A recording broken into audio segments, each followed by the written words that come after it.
Okay, we're gonna start a regular meeting of the Civilian Oversight Commission. We have a quorum.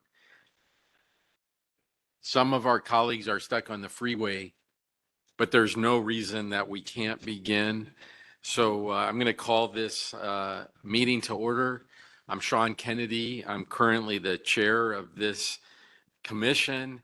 And for any newcomers, the LA Sheriff Civilian Oversight Commission is the oversight body that seeks to achieve transparency and accountability for our sheriff's department. And we have a full agenda today, including a bunch of reports from our ad hoc committees, as well as 2 educational presentations.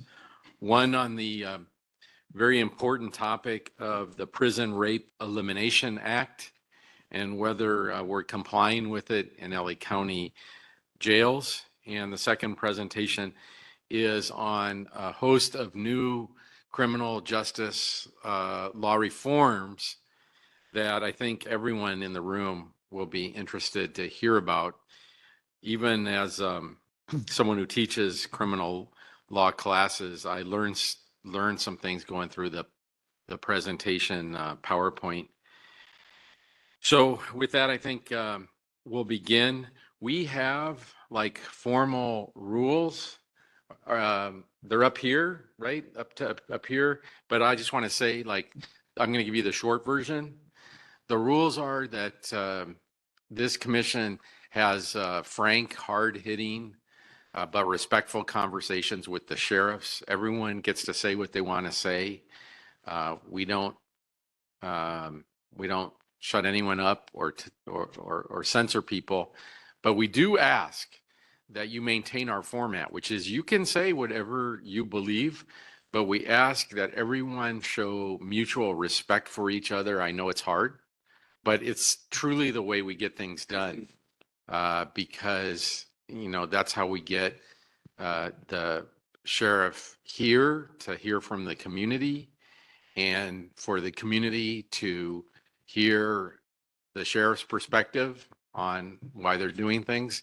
And together, those conversations are the only hope we have for reform. And so I hope people will honor our conventions. We have to time people because we want to make sure everyone gets to talk. So if you could just honor the timing and be respectful, everything else is fine. And Sean? Yes. I just want to make a note that our code of conduct at this commission has been looked at and is being used as a model by other governments in the area for public meetings. And I just want to commend the commission for making a transparent code of conduct that has proved as an example for other entities. Thank you, Hans. What I really like is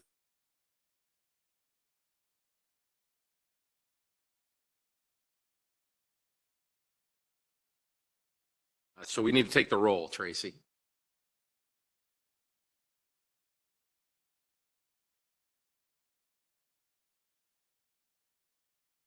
I will now conduct the roll call. Chair Sean Kennedy. Here. Vice Chair Jamon R. Hicks. Commissioner Robert Bonner. Commissioner Irma Higgins Cooper. Present. Commissioner Louis S. Garcia. Here. Commissioner Patricia Giggins. Here. Commissioner James P. Harris. Commissioner Hans Johnson. Here. Chair Kennedy, we have a quorum. I turn it back over to you. Thank you. Thank you, Tracy. We set forth the March 7th special hearing and our last regular hearing, March 13th meeting minutes. And we have to have a motion for the consent calendar. But before that, I have to say that it refers to the 2023 annual report. That has not been finalized. because of me. I'm holding it up. I'm sorry. So that item will be tabled, but everything else we need to approve on the consent calendar. So is there a motion? So moved. A second? All right. I guess I have to ask for public comment after this.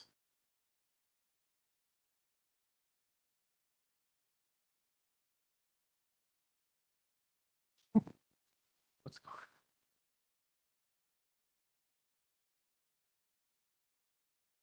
Tracy, do we have anyone who wants to make a public comment on? We do not have public comment. All right.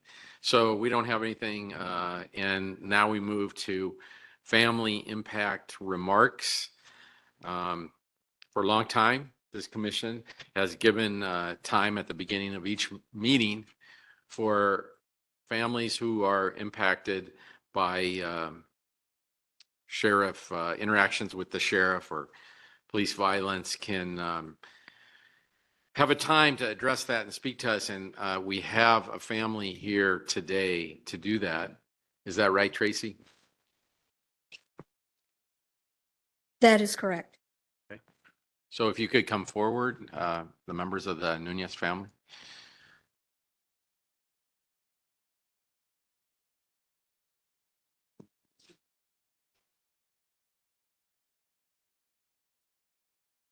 Good morning. Morning. I am Cindy, the sister of Francisco Nunez, who was found deceased in an alley off Division and J7 in Lancaster on March 14, 2024. My family's pain began that day when two detectives arrived at my parents' home, notifying them of Francisco's death. How is this affecting our family? We are grieving, we are broken, and we are terrified. I leave my mom's house before the sun goes down as I refuse to be pulled over by law enforcement at night. I was placed on a medical leave of absence. I have individuals walk by my home taking pictures of my cameras at home. I no longer allow my children to be outside of my home nor Francisco's home. The harassment has not stopped at all. On our social media, a deputy liked a picture of Francisco's story. My mother and grandmother couldn't even go to the vigil we held for Francisco because of the pain and the fear. I am not a distrustful person, nor did I have any negative regards towards law enforcement. I work with law enforcement. I have nothing personal against LASD, as once again, I work DMH MET, Department of Mental Health MET Unit. I have no motivation and no reason to lie to any of you. We simply just want to know what happened to Francisco that night. We want the truth. We want full transparency between us, the family, and the Sheriff's Department. What happened on the night of March 8th, early morning of March 9th? Where was he really for 5 days? He was hanging out in his neighborhood with his friends on the night of March 8th. Francisco and his friends made contact with Sheriff's Department deputies. Everyone scattered through the alley. Two companions he was with were arrested and taken into custody that night. We know that Francisco was also in custody that night because he never made it home. We were searching for him in the LASD custody database. We thought he was in custody because otherwise he would have come home that night. One companion who was arrested that night, who currently remains in custody, was told by family that Francisco was found deceased. He stated there was no way they had Francisco that night and they were supposed to take him to the hospital. He couldn't believe it. On March 14th, two detectives came to Francisco's home to notify my parents that Francisco was found deceased in the same alley he had been hanging out that Friday night, early Saturday morning. At that point, we didn't know what had happened to Francisco. That's all we knew. The same evening, my family gathered together to mourn Francisco, and this is where the harassment began. The first patrol passed by, rolled down his window, and yelled out foul language to us. Shortly after, another patrol car passed by and stated, "Are we going to keep it G? And is there going to be any retaliation?" We didn't understand why they were stating this or asking us such a thing, as we had no information on Francisco's death yet other than him being found deceased. LASD deputies came to my house at 5 a.m. when I never called for service that morning. How did they know where I lived? When the death notification was given at my mom's house, I didn't open the door as I was terrified. I was alone with my kids and I refused to open the door for any reason. They also arrived at the viewing service after my family had left. Why are they coming to my brother's viewing? They didn't know him like that. What was their reason to be there? They also arrived after our vigil. Witnesses who witnessed things that have not been interviewed by any detective. Instead, witnesses are being followed by deputies. Another companion of Francisco that was arrested was brutally beaten. He requested medical attention and wasn't given the proper attention. He was taken to AV Medical Center, where while in the car was told by the deputy he didn't care about these body cameras and how he could go home that night if he only talked to them. Companion stated he was not interested in any get out of jail program offered by the deputy, and was then asked if he knew about a machete man that was shot at a grocery store in Lancaster. Deputy proceeded with saying, "That one, my partner did that one here," as in taking initiation or credit for the man's death. No other gang has bothered us, nor have they harassed us at all. The only one that has done this to us since March 14th is the deputies. They are the only ones doing this to us. Why are they doing this to us? Why me? What are they guilty of?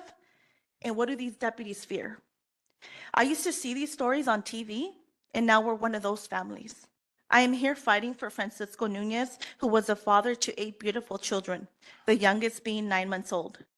He was also a brother, he was a son, he was an uncle, and he was a great friend. Francisco saved my daughter's life when she was only 2 years old. That's the man who he is.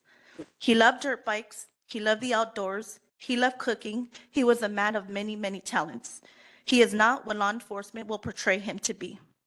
The Sheriff's Department has released to the public there's no signs of trauma nor bruising to Francisco's body. My family and I were given time alone with him. We saw his body and clearly has signs of bruising, handcuff marks, signs of an altercation on his hands, pepper spray bullets to his body, throughout his body. We saw clearly there is evidence of handcuffs and bruising. Even after I spoke with Captain Bartlett regarding this, clearly the harassment has not stopped. I pleaded with him to make it clear to his deputies that this was not acceptable behavior. I assured him during our conversation that the harassment is real and it is happening in our community and it's happening to me and my family.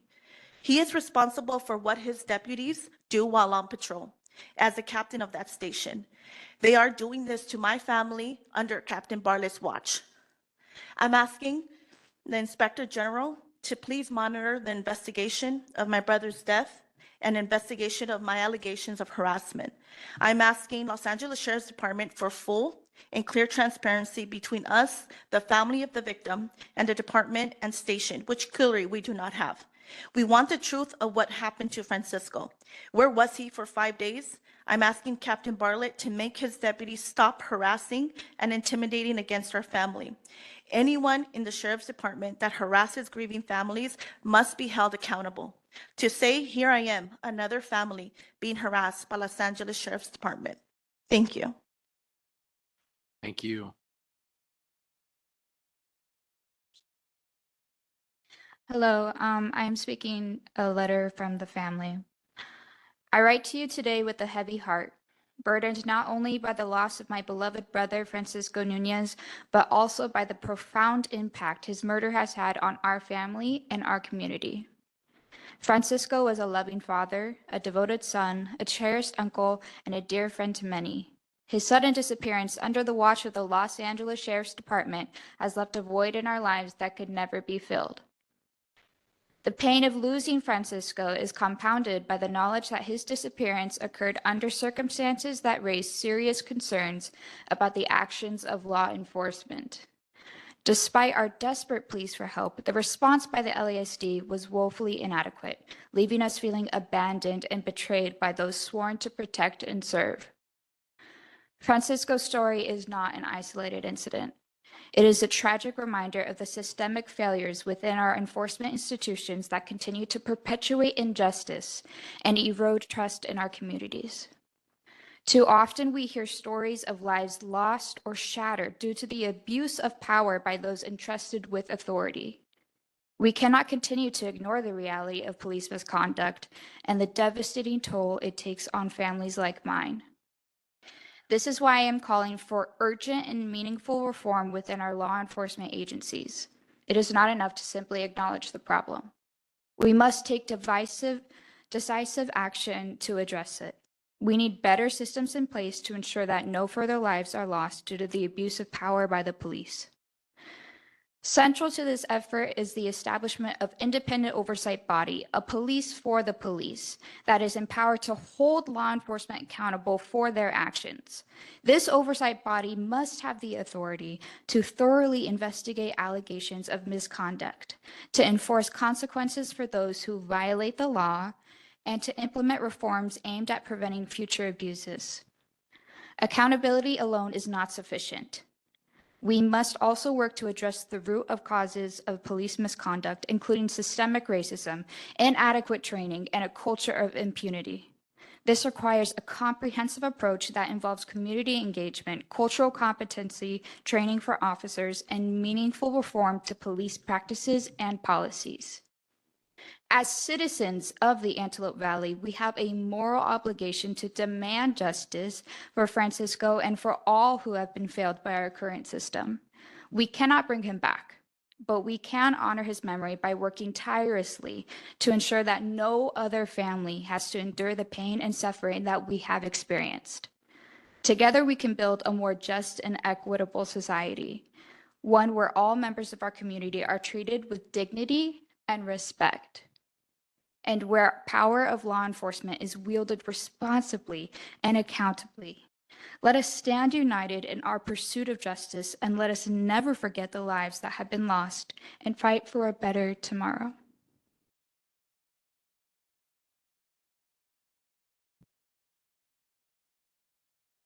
To all the people here, on behalf of Francisco Nunez, I'm so sorry what you all are going through. And I appreciate you coming to this commission and reminding us that we still have a lot of work to do. So thank you. I really appreciate it. We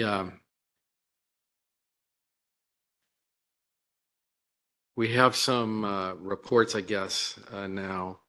Excuse me, Chair Kennedy. Yes? We have 3 public comments signed up online. We have public comment after the family impact remarks? That's correct. Okay.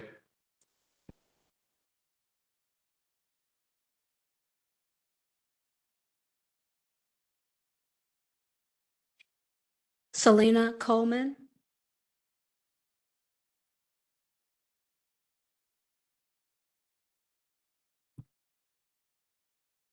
Selena Coleman, please unmute yourself.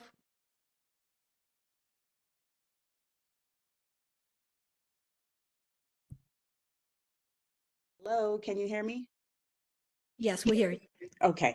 I just want to say, I went to the visual for the Nunez family, and being an impacted family,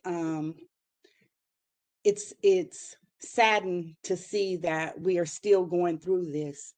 And I understand Miss Nunez's pain being an LA County employee as well, and having to experience this. And as I was leaving the visual, of course, what did I see? I seen 4 LASD cars parked at maybe a block away or 2 blocks away. And no, they didn't drive by while we was at the visual, but everybody that was leaving, I'm sure, seen what I seen. And if they didn't, I'm glad that they didn't, because it's still a bit much. You know, we know how the police harassed my family, how in 2023 they arrested my daughter for filming, held her for 14 days, sent paperwork like she went to court when she did not. So, you know, it's deeper than what we see, and it is the culture. And we do definitely need to change the culture. And we needed with some deeper conversations with the community and the same people sitting at this table right now, but in a closer setting, kind of like Holly Mitchell does once a month. I just want to say thank you, Ms. Mosley, for hearing me and understanding the picture that you want to change, basically, right? And so I want to say thank you to everybody, to the Nunez family. I know and understand your pain, and I'm here. I would have been there in person, but it's a long drive and I didn't have transportation. So with that said, we know we got work to do, and this ain't the beginning. It's definitely not the end.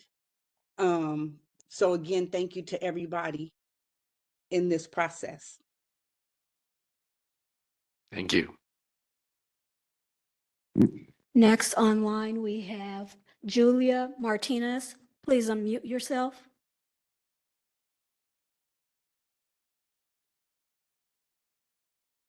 To address the commission, and more importantly, thank you for the opportunity for Sheriff Luna to listen to this. This is very serious. This is very grave, what happened to Mr. Nunez. This is absolutely truthful. And if you pretend or defend these sheriffs, you are also complicit. Make no mistake, the LA County Sheriff Department is known nationwide and worldwide now for its corruption and its gang activity. I am an impacted parent, grandparent, and I can attest to how people disappear when they enter the LA County Sheriff.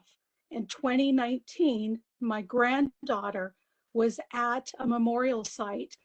We had been continually harassed after my grandson was murdered by an East LA gang member in the sheriff department. At this particular event, there was over a dozen witnesses that saw the East LA sheriff take into custody my granddaughter. We rushed with an attorney to the station. My granddaughter was missing for over 3.5 hours. The watch commander listened to us over and over again, had no idea where my granddaughter was. Multiple people saw sheriffs take her into custody. There was no call in to the East LA sheriff to identify that they had taken a young girl, first time ever in a police car, and was missing. How could my granddaughter be missing? I could have jogged to the site where it was. The only thing the watch commander knew was that my granddaughter was somehow put into one of his sheriff's car. It took me a couple of minutes to call every hospital within the area to find out that yes, indeed, the sheriff had taken my granddaughter to a local hospital, and yet the watch commander had no knowledge of where this car was, where these two male officers, sheriff deputies, were. I know for a fact that people get lost within the sheriff department station. I know for a fact, because I witnessed it, that they get hidden and lost, beaten, harassed, and murdered. What happened to Mr. Nunez and his family cannot be swept under the rug. Luna, you were elected by people like me who phone banked for you to get elected because we believed you would be a different sheriff. You would not be the same corrupt, dirty sheriffs that have represented LA County. You must take Mr. Nunez's disappearance seriously. You must root out what exactly happened to him and immediately file charges against these sheriff deputies. Thank you. Thank you. Our next speaker is Vanessa Rodriguez. Please unmute yourself.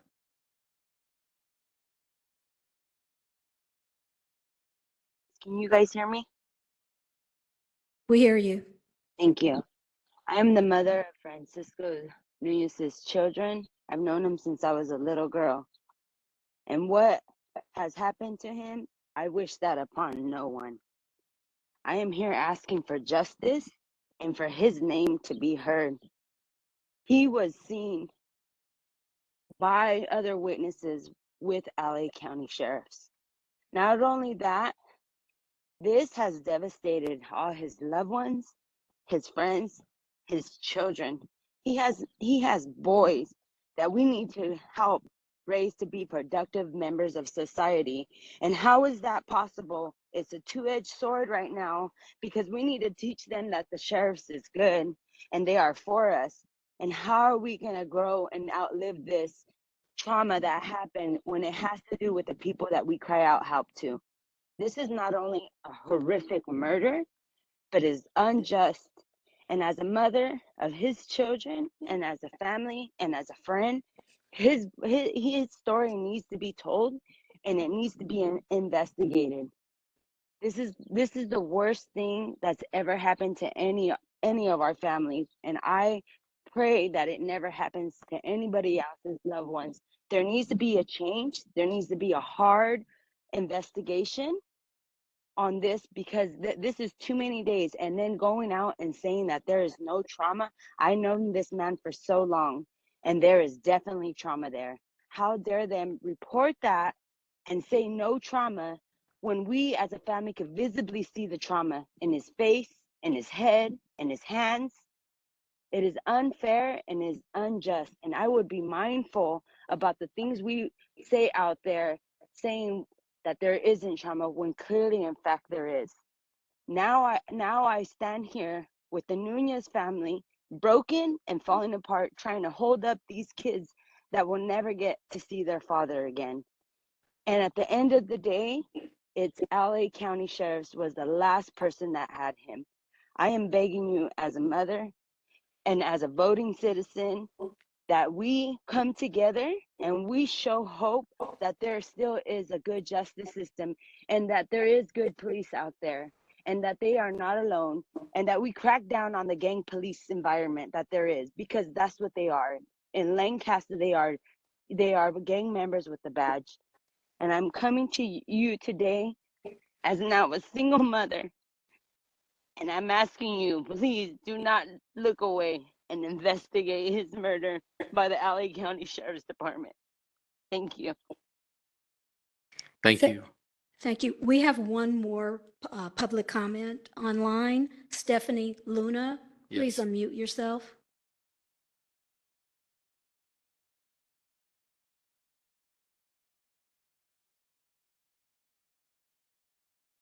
Stephanie Luna, please unmute yourself. Hi, can you hear me? Yes. Yes, hi. Good morning. I mean, here we are again, like another Civilian Oversight Commission meeting, another family showing up, talking about the trauma that they're facing with regards to their loved one being killed by the sheriff's department. I just want to send love and strength to Francisco's family. I'm not gonna even take up the whole 3 minutes. What I have to say is very simple. What we're hearing today, what happened to Francisco, is a tragedy, honestly, and everything that's followed after his death is completely and entirely symbolic of who and what that sheriff's department is. They'll kill your loved one and then go on to harass and intimidate the family, anybody that speaks up against him. And that's exactly what we heard today from his family. And Robert, I really do hope that you're listening to what's being told in front of you and not just taking notes, because this is a family that needs answers, and this is a family that is demanding accountability and transparency. We've been to the COC meeting for years talking about family harassment, and 5 years later, here's another family talking about the same thing, talking about being followed, talking about having deputies show up to their vigils, talking about deputies showing up to their property, taking pictures of their camera. And this is all symbolic of what and who that sheriff's department is. At this point, there's no reforming this. There's no more training. There's no asking for, extra funding and extra investigations into what they're doing and how they're conducting things. This is a department that needs to be disbanded at this point. Like I said, love and strength to Francisco's family, and just keep showing up. I know it's hard getting up there doing that 10-minute impact remark, but the sheriff's department needs to know what they're doing, and people need to be aware of what they're capable of, because all too often a lot of stuff gets swept under the rug and our loved ones become nothing more than just a number in the system until you stand up and fight back.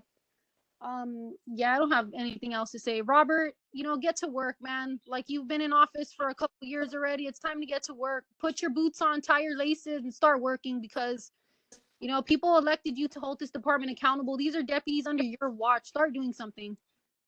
Thank you. Thank you. Is that it? Yes, that's it. Well, I mean, I just have to say, we've just heard from a family member who's a longtime Department of Mental Health employee working with Met teams, right? And she's telling this commission that deputies are coming by and yelling foul language at the family, the grieving family, and that they showed up to the viewing service. I'm just so sorry. And that apparently someone claims a deputy sheriff involved in, or allegedly involved in this, told a suspect, I don't care about body worn cameras. That sounds like it could be easily verified by looking at the camera. And can I just ask our Inspector General, Max, I don't want to put you on the spot, but this is from, you know, someone working for the DMH with Met. So I think allegations like this have to be taken seriously. Is there anything that we can look into or do? Because this is absolutely terrible if it's true. The first admonition always is, as you know, our investigative ability is limited and it's enjoined by the court presently. So there's a limit to what I can do in a heavy-handed way. Not to mention that we're not allowed to interfere with a criminal investigation. So I can't step in and do, I think, what the family would find satisfying in terms of an external investigation. However, I've asked one of our attorneys present to reach out to the Sheriff's Department about trying to find out how they're handling it, maybe get a briefing, maybe do what monitoring we can do if they are willing, and we will do that. The question of the body worn camera statement, if we can get more detail on that would be great. And if it was made on body camera, then we could certainly look at it. We have that ability. If it was made off camera, of course, if he didn't care about body worn cameras because he had turned it off, then that's another story. But we can look into that. And I think the Sheriff's Department has heard it, and that certainly should generate at least a station level complaint or inquiry that they will look at themselves, I'm sure, and will monitor whether or not that happens. So I know it's not satisfying in terms of the concerns of the family. It's not satisfying for me because of the state that Oversight is in at the moment, but we will do what we can within those limits to try to see if we can collect information to find out exactly what happened. I know there's the question of what happened 5 days earlier, and then there's also the question of how is the department handling it at this time. I was talking to our lawyer, who's a former prosecutor like myself, and it reads a certain way in terms of the way it sounds like the investigation is being conducted. I don't want to prejudge because I don't know the details, but we will certainly look into it. I just don't want anybody to think, oh, that means it's like having the FBI come in and and take something over. We don't have that ability. Sean, I have a question. There was a statement made, the family looked at the body. So is there any way we can get pictures of the body? Because I think that is really important. And do they have the report from the coroner's office? I think both of those things should be looked at. And we'll talk, I have assigned a lawyer who has made a note of what you said, and also I think she would also ask the same question. If those are available, then we'll certainly review them if the Sheriff's Department's willing. There's a limit to what we can do during an active open investigation. And so we're not going to do anything the Sheriff's Department doesn't want us to do because we are not legally permitted to interfere with their investigation. And I always have taken the position that gathering information isn't interfering. In fact, that's California law, but you have to be careful in a situation like this. So we will do that as delicately as we can. But in the long term, the answer is absolutely. A coroner's process generates photographs. There will be a record in the long term that someday the family will be able to see for sure. When that day is, I don't know. Well, we have the sheriff himself here in his leadership, some of his leadership here. And Sheriff, thank you. I think you heard most of it. I don't want to put you on the spot either, but we just heard this really troubling narrative about what happened in the wake of their loved one's death from a county employee who is completely credible and is, as she said, grieving and terrified of the department. And there are no restrictions on your side to looking into it. Is there anything being done to look into it? Because Sheriff Luna, I've heard more about this case the past couple weeks. I mean, I just get so much social media about the death of Francisco, and now we hear from the family, and it's just really troubling to hear that a deputy would go to a public viewing of the body, and I don't know what the purpose is. Maybe it just doesn't sound right to me. Good morning, everybody. Good morning. First of all, I walked in the middle of your statement. So to everybody who's here representing Francisco Nunez, I'm very sorry about his passing. I can sense and feel your pain.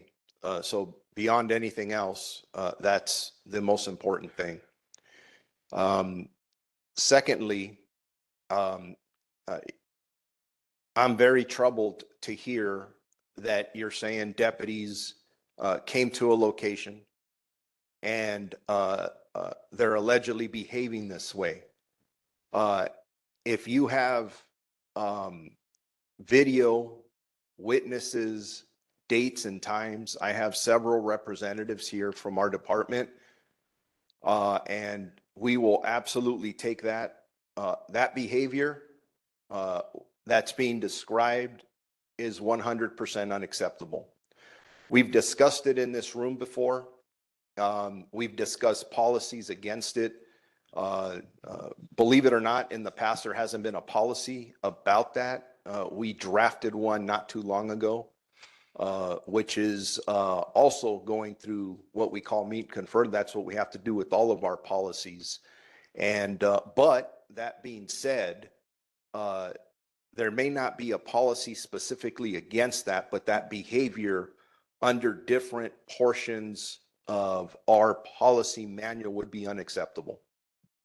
Thank you for your service, because your job's not easy. I know for us, we have several dozen of our deputies assigned to various mental evaluation teams, and we have an amazing partnership with the LA County Department of Mental Health. The other aspect, which Mr. Kennedy, you didn't ask about, but I sense either a question coming or this from other commissioners. When we first heard by community members up in the Antelope Valley about this incident, we immediately wanted to make sure that the right people within our department are investigating it. Our homicide detail is investigating it. To my knowledge, and I won't get too much into detail in this public forum, but we have been communicating directly with Francisco's father and consistently communicating with him. Our homicide detail has, and they're working through issues, and I've directed homicide to be as transparent as they possibly can with him, which does include video. So that will happen in the near future. That's one. And then back to the commissioner's questions about reports, whether they are reports associated from our department or the Los Angeles County Coroner's Office. Those eventually will become public. Yes, they don't become public while we're in the middle of an investigation, but eventually everything we do becomes public. And so those absolutely will become available.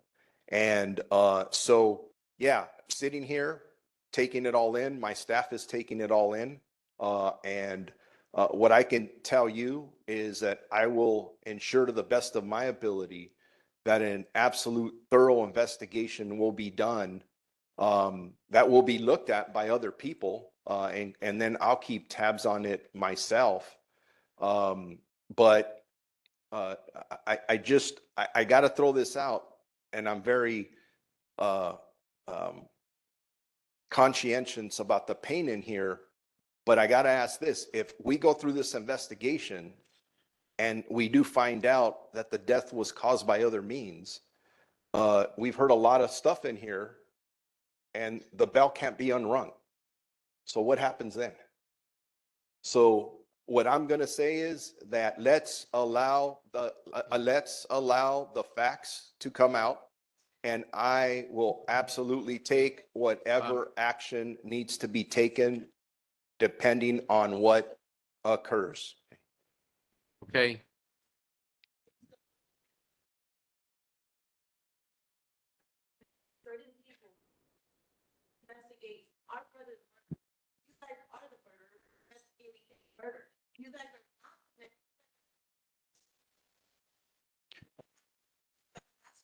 Okay. I'm not going to have a back and forth in here. Right, If right. the family members want to have a discussion with members of my staff after this, absolutely.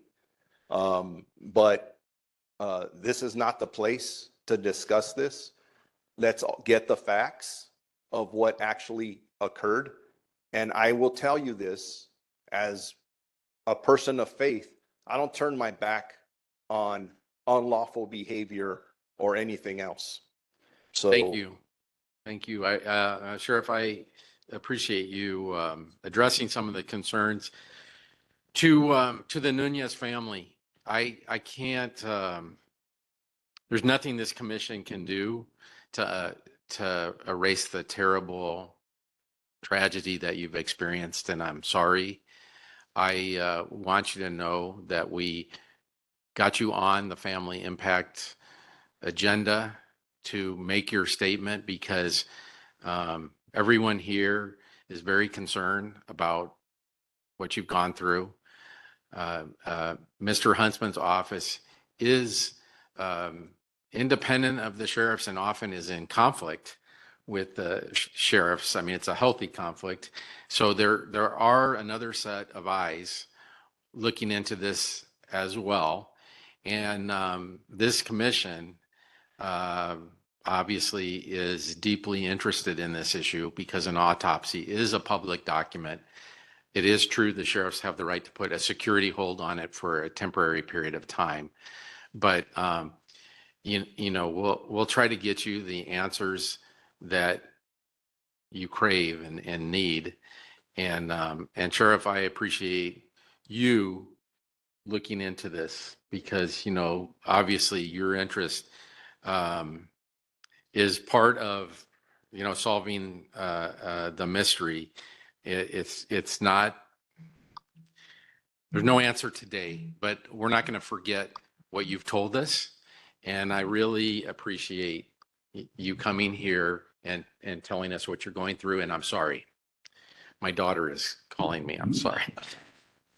Sean, if I Yes. might, one other bit of the testimony that I think stood out to me and perhaps to others was the comment made by, as reported by the sheriff's deputy, about Machete Man and claiming credit for that shooting. My partner did that. And I just want to note the patently intimidating quality of utterances like that. And if that also was caught on camera, that kind of intimidating comment needs to be looked into. And just one closing note, I want to assert that the witness testimony provided here is also striving towards factual evidence. And so to say that We don't have the facts. We don't have all the facts. I want to pay respect to the factual evidence being provided by witnesses, bearing witness to what they have experienced and what others close to them have documented and witnessed. That is factual. That cannot be sloughed under the carpet or painted as just perspective or subjective. So I want to make sure that that is not treated in a derogatory fashion as factual evidence provided, I think, here with some considerable sacrifice to be here and to put it on the record for this commission and for the County of Los Angeles. Thank you. Thank you, Hans. I So just had one other statement to make because I have a concern. How can a body be left out on the street for 5 days? Now, I want to make sure the coroner has documented when he received the body, estimate time of death. Being a registered nurse myself, I have grave concerns about how a body can be on the street and nobody notice a dead body. I am a mother of 3 Black sons, and I take this very, very serious. And I want the Nunez family to understand that it hurts me to hear this type of comments. And we are concerned, and we are very, very sorry. I just need to say that because it's so hurting to hear these comments. thank you, Irma, for saying that. That concludes the family impact remark agenda. I'm sure we'll talk again. We move into more pedestrian agenda items, agency reports. We start with the chair's report. I have an entry for the special hearings for the ad hoc committee's investigation on deputy gangs and cliques. Rob, do you want to address, do you want to update us? I feel like this, Sure. you're the right person to do this. Fill the ad hoc. Chair Kennedy, Yeah, ad hoc. I'm sorry, we have the non-agenda public comments. we just took the public comments. Non-agenda public comments. That was, We just did them. We'll take public comments in a minute. Go ahead. All right. So the ad hoc committee with respect to deputy gangs met recently, just I think the other day.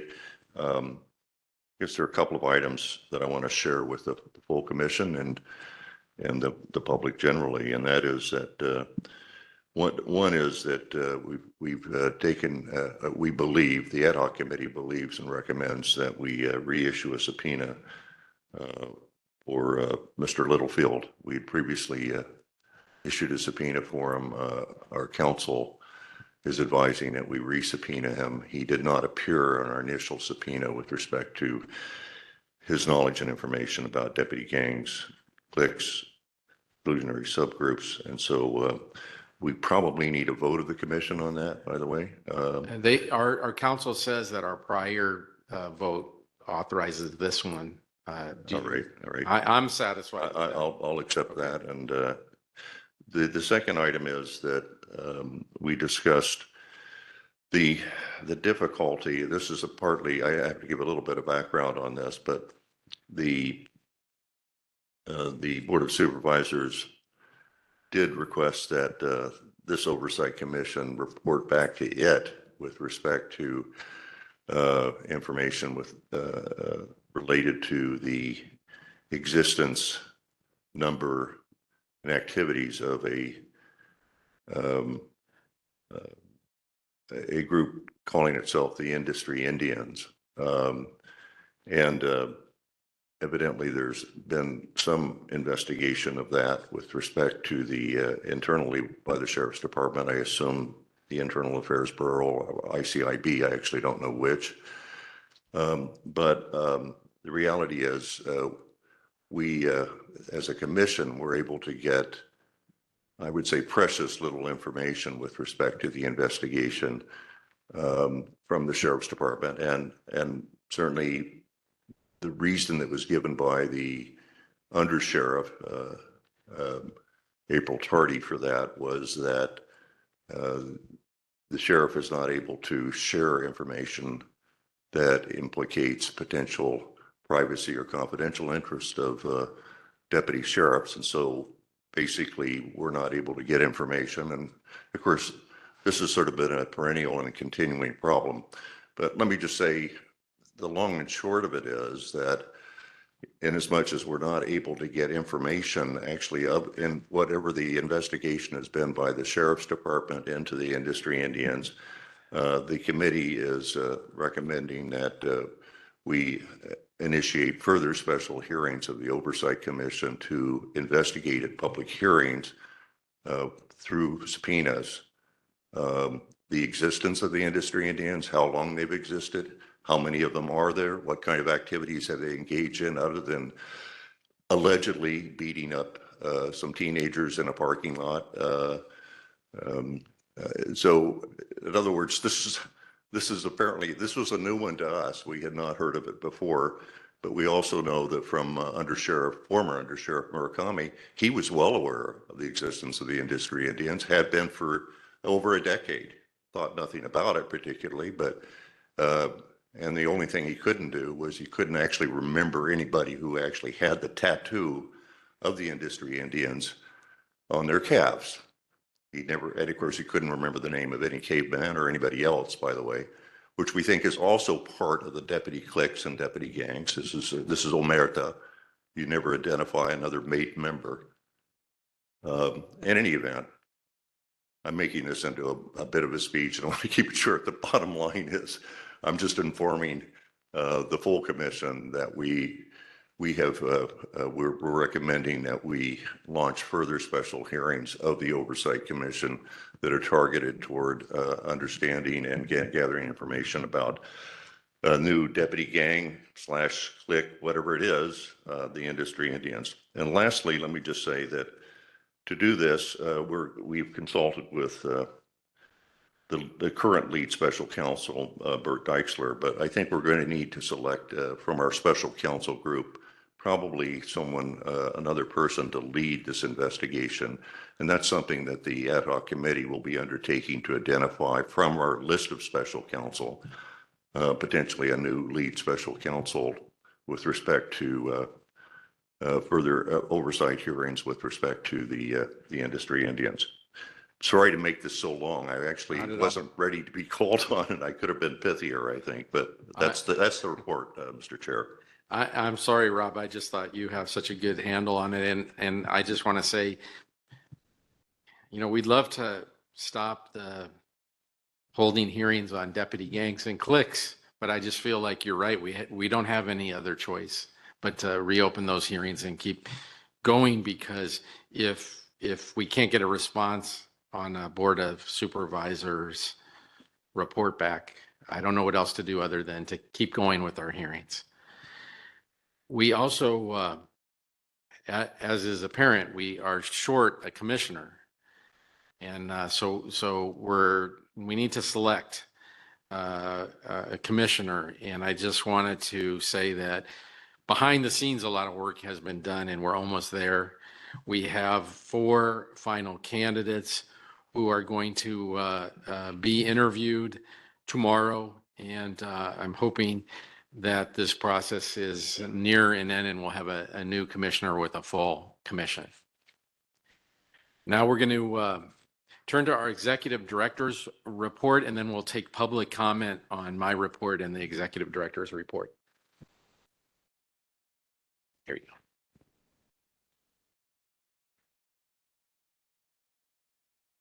go. Okay, so good morning, everyone.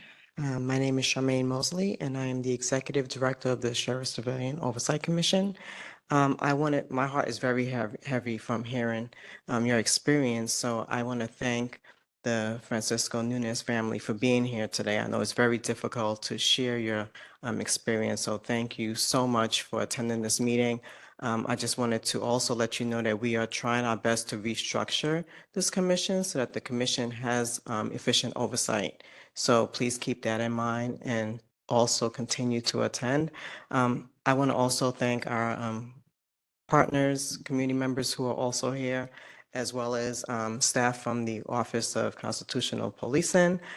And A last thanks to our staff, as our staff continues to dwindle, they are working twice as hard to make sure that we are supportive of the administrative support that the commission needs.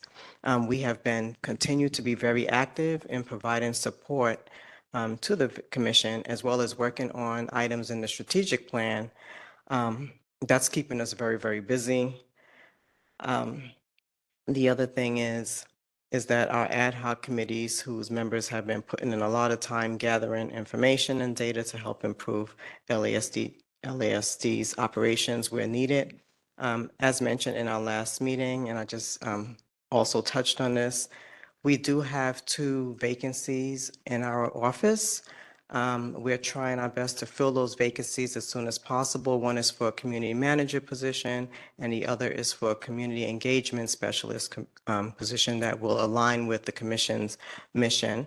We also have 2 employees that are on continuous leave, so that's why our numbers are down. So I want to thank the commissioners for their patience and staff also for carrying on these responsibilities as needed. We are also looking at office space for our staff.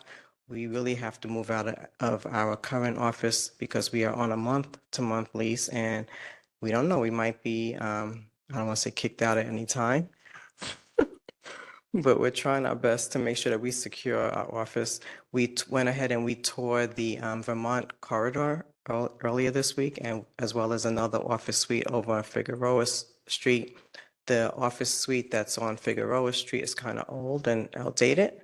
And the one in the Vermont corridor, that's going to be ready in 2027. We also toured the men's central jail, so I wanted to thank, and she's not here, I think she stepped out, staff from the Office of Constitutional Policing for setting and arranging the tour for the men's central jail. And we will continue touring these facilities and also going on ride-alongs. Staff will be scheduling a meeting for our ad hoc rules committee to review and discuss the commission's bylaws as well as the draft amendments to the ordinance that created the commission. So that's going to be a part of the restructure. In addition to these activities, I am continuing to meet with various stakeholders to build relationships and as well as reading numerous county documents for educational purposes. One of which I just sort of, and I know Bishop Guillory is not here, he just probably walked out, but Compton has also an oversight. Oh, he just walked back in. Compton also has an oversight body that I was like looking into this past week, and our commission's name is also in that ordinance. So we're going to be meeting up so we can partner hopefully with Compton. We also have a joint meeting tentatively scheduled with the Probation Oversight Commission for June 6th. Last night, the Probation Oversight Commission held a virtual town hall to go over their SRD, which is a school resource deputy complaint process. So that's going to be a part of our joint meeting on June 6th. We'll also talk about what is civilian oversight of law enforcement and have someone from NACOL, which is the umbrella organization for civilian oversight commissions, to come and talk to our commission, both commissions as well as the public, on what does civilian oversight of law enforcement look like, and that'll be helpful as we try to restructure. And one of the other items on that agenda is going to be the LASD's complaint process, and hopefully we can squeeze in the disciplinary process, which one of our ad hoc committees is working on as well.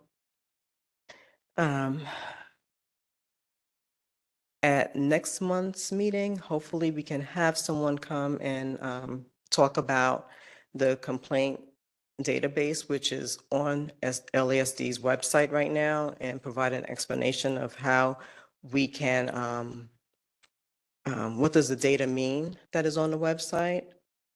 Staff and myself, we were looking at it this past week, and staff was trying to explain it to me, and I'm trying to understand it. So we're going to try to request that when someone comes out at our May meeting to talk about that database. In July and August, we are working to put together a mini conference and discussion that would include speakers from various oversight entities in California. This will be an opportunity for those oversight bodies to showcase their models for us and talk about access to information and them going into closed session. And as we are trying to restructure this commission, that it's important to see what other oversight entities are doing, as well as what laws they are following that gives them the right to do certain things that this commission really, really needs. And lastly, staff continue to actively participate in the CAC meetings throughout the county. Those are community advisory meetings. And they're just there to listen and observe and bring information back to us. There's possibly a link in the meeting agenda.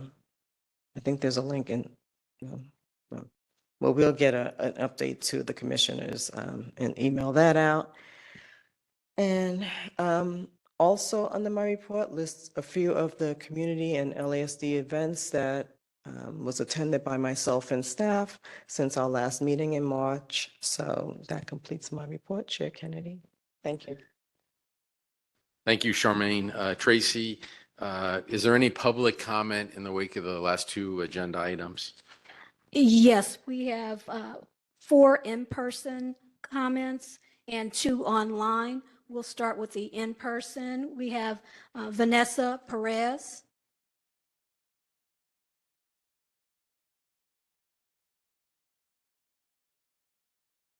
Hi, my name is Vanessa Perez. There's a couple of things I want to address with Sheriff Luna. I've been trying to get a hold of, speak with you about my concerns of Jake Adamo and Paul Saldana, deputies getting awards from the A-Lads after knowing that they beat my son. And then I want to say that Samuel Aldama, a known gang member, executioner, is in the same portrait, receiving the same award. I want to say, how is that possible when 2 of those men did this to us, my son? How is it that these men are still there getting awards? And then I want to say, the captain that justified the beating, he's promoted to a chief now. Bobby Watch, or Bobby Wick, however you say his last name. How is this possible? How do you keep getting these? How are we going to get justice when these deputies continue on and or just get promoted? Maybe, Max mentioned something about not being able to interfere, but maybe somebody needs to interfere because they're just getting promoted from what I see. And here goes another family member impacted. Thank you. Thank you. Thank you. Next, we have Raquel Derfler.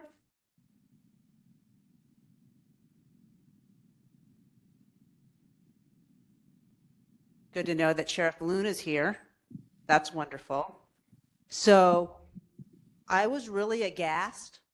I was flummoxed. I didn't know what to think when on one hand you're telling the Nunez family, I can feel your pain here, but on the other hand, but watch out, be careful of slandering the department because we don't know what happened. Like you can't unring that bell. That bell was freaking rung I don't know how long ago. The community knows the behavior of certain members of your department, that there are gangs. So the Nunez family coming and telling you, irregardless of what happened to their brother, son on that night, from March 14th on, they have endured harassment at the hands of your deputies. I sat with Captain Bartlett and let him know this is your responsibility. No matter what happened that evening, it is your deputies coming to their house.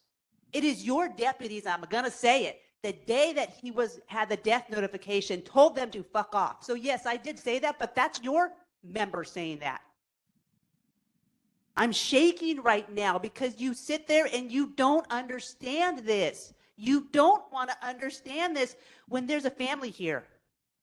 So good to know you picked Detective Sanchez, because that's the one who hasn't been in communication with his family. So you're going to believe him, or are you going to believe what the family's telling you? He's the one that visited Robert Garcia, who was one of the individuals that night yesterday at Pitch's Detention Center, to ask Robert, How long has Francisco been doing drugs? Because we're going to rule this a natural death.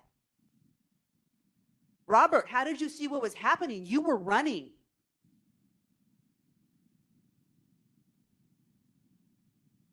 They wanted Robert to agree like we never had Francisco.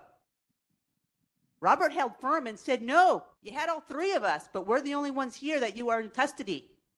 We are concerned for Robert's safety.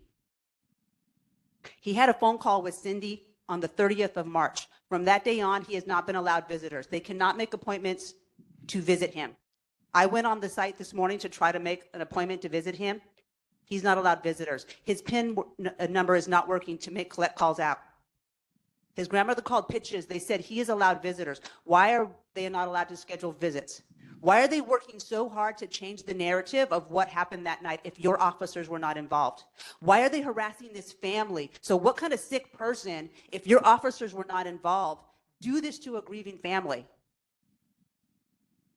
This is on your watch, and this is on Captain Bartlett's watch, because I told him to his face, the harassment has to stop. Thank you.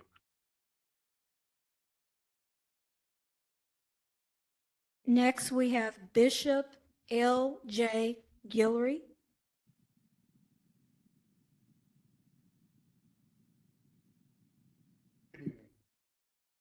My condolences to you and condolences to your family. It's very difficult to sit and listen to the community pour our hearts out. I sit as the chairperson of the Public Safety Commission for the City of Compton. I was a young commissioner when we dissolved our Compton Police Department and brought in the Sheriff's Department.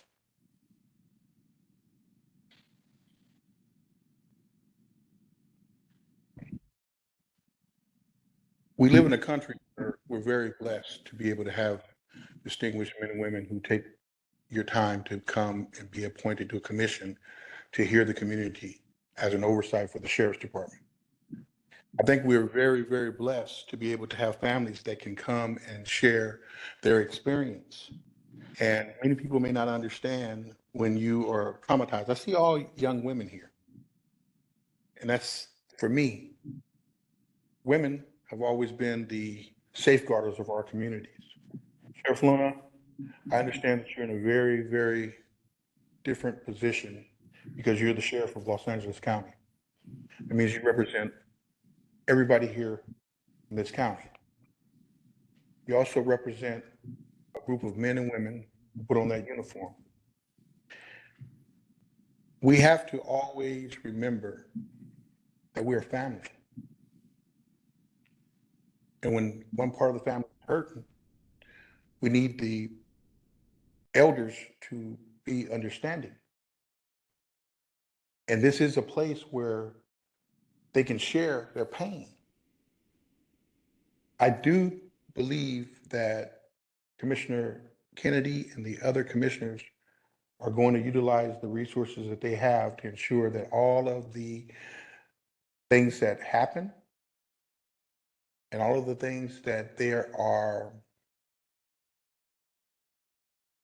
allegations, as you said, Sheriff. I have a brother who wears a uniform. I have a son who wears a uniform. I had an uncle, a cousin who were also on the Compton Police Department when we decided to disband it. When a good guy gets called a bad guy, it hurts. I always tell my brother, who's with the San Bernardino Sheriff's Department, that if you hear something and you don't say something, then you're a part of it. We need ALAD to step up and let its members know that if you don't want people blanking it, making a blanket statement, is that it? If you don't want them to make a blanket statement, call us all bad, Thank you. then we have to be good. Thank God you. bless you. Thank you. Next, we have Michelle Infante.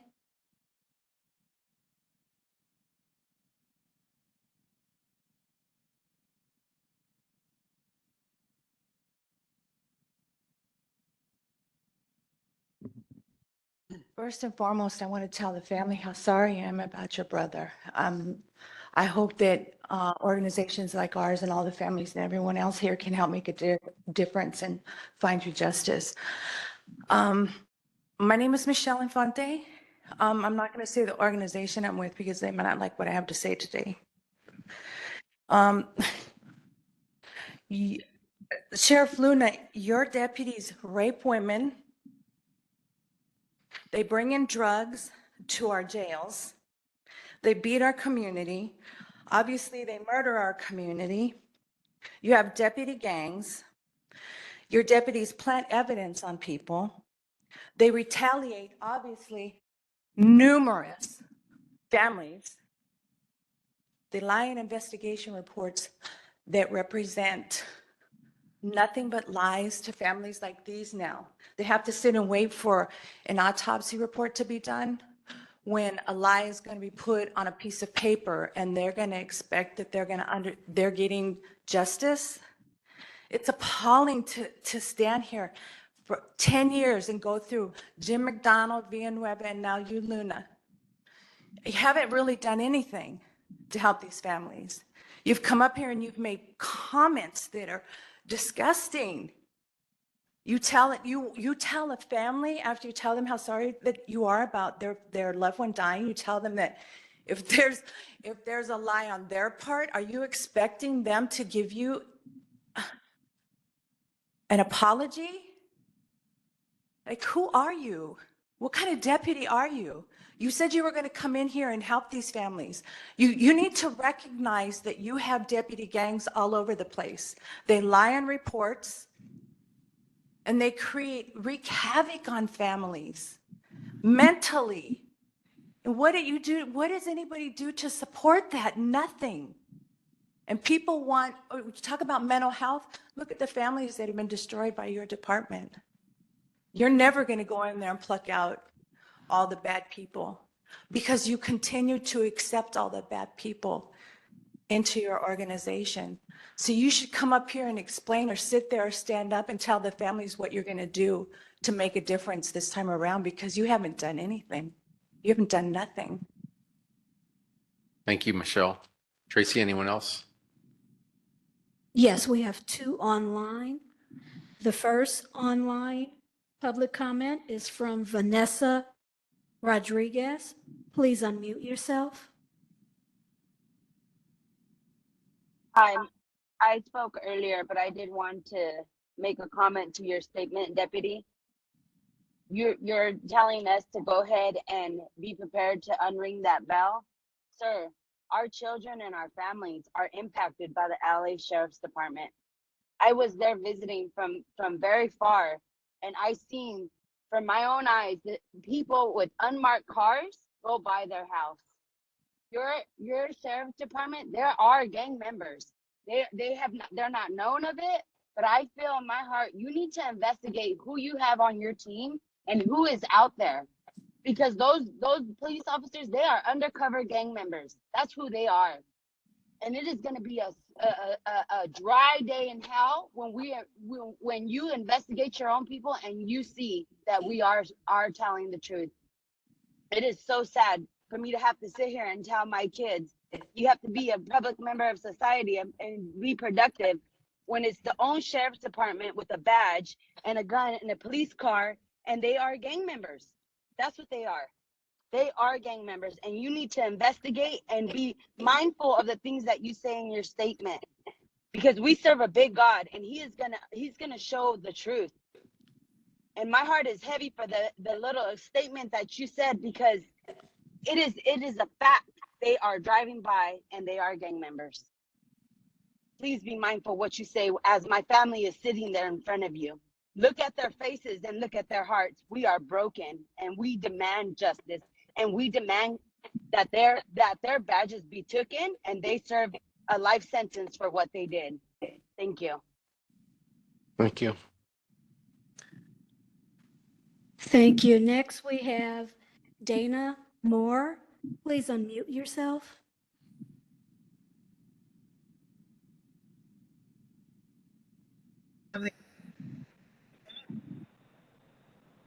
whose son got killed. My son was in a Pitches detention center about 2 years ago, and my son called me and told me that the police beat him up. You know, they took my son to get medical treatment, and I called up there to try to get my son medical records, and everybody was acting like they didn't know what happened. I called the Watts commander and tried to talk to the Watts commander and let him know that I wanted my son moved, and they told me they wasn't moving my son, that they're gonna keep him there. And I couldn't reach anybody to find out what was going on or who assaulted my son. Well, come to find out, the sheriff that did it got moved to the street, and then he assaulted a mentally ill Black woman. And I don't know what happened to him after that. And I'm saying this to say, why isn't it any type of consequences for the sheriff department when this happened to inmates? I've seen inmates get assaulted by sheriffs on the inside of the jail, and nothing happened. When they file complaints, then they get sent to lockup. Like, it has to be some kind of system to where the sheriff department can't make their own investigations, because nothing's gonna never get solved. And just like retaliation and whatever happened to this young man that's dead right now, something has to be done. Something has to be put in place to where it has to be something else, or someone else that can do investigations at the same time the sheriff department is doing their investigations, because things are always going to be swept under the rug. Things are always going to be hidden, and the truth is not going to come out. So unless God prevail it. But I'm just saying that to say, like the lady did say, God sees everything, and God always bring out the truth. That very much so true. But the people that's leaders, you need to be a real leader. If you have a heart, and I heard you say you believe in God, Sheriff Luna, you will take care of people how God wants you to take care of people. And I pray that you do the right thing and make sure this young man's family get compensated and the young man get justice as well. And that's all I have to say. Thank you. Thank you. Okay. We have one more. Mariana Nunez, please unmute yourself.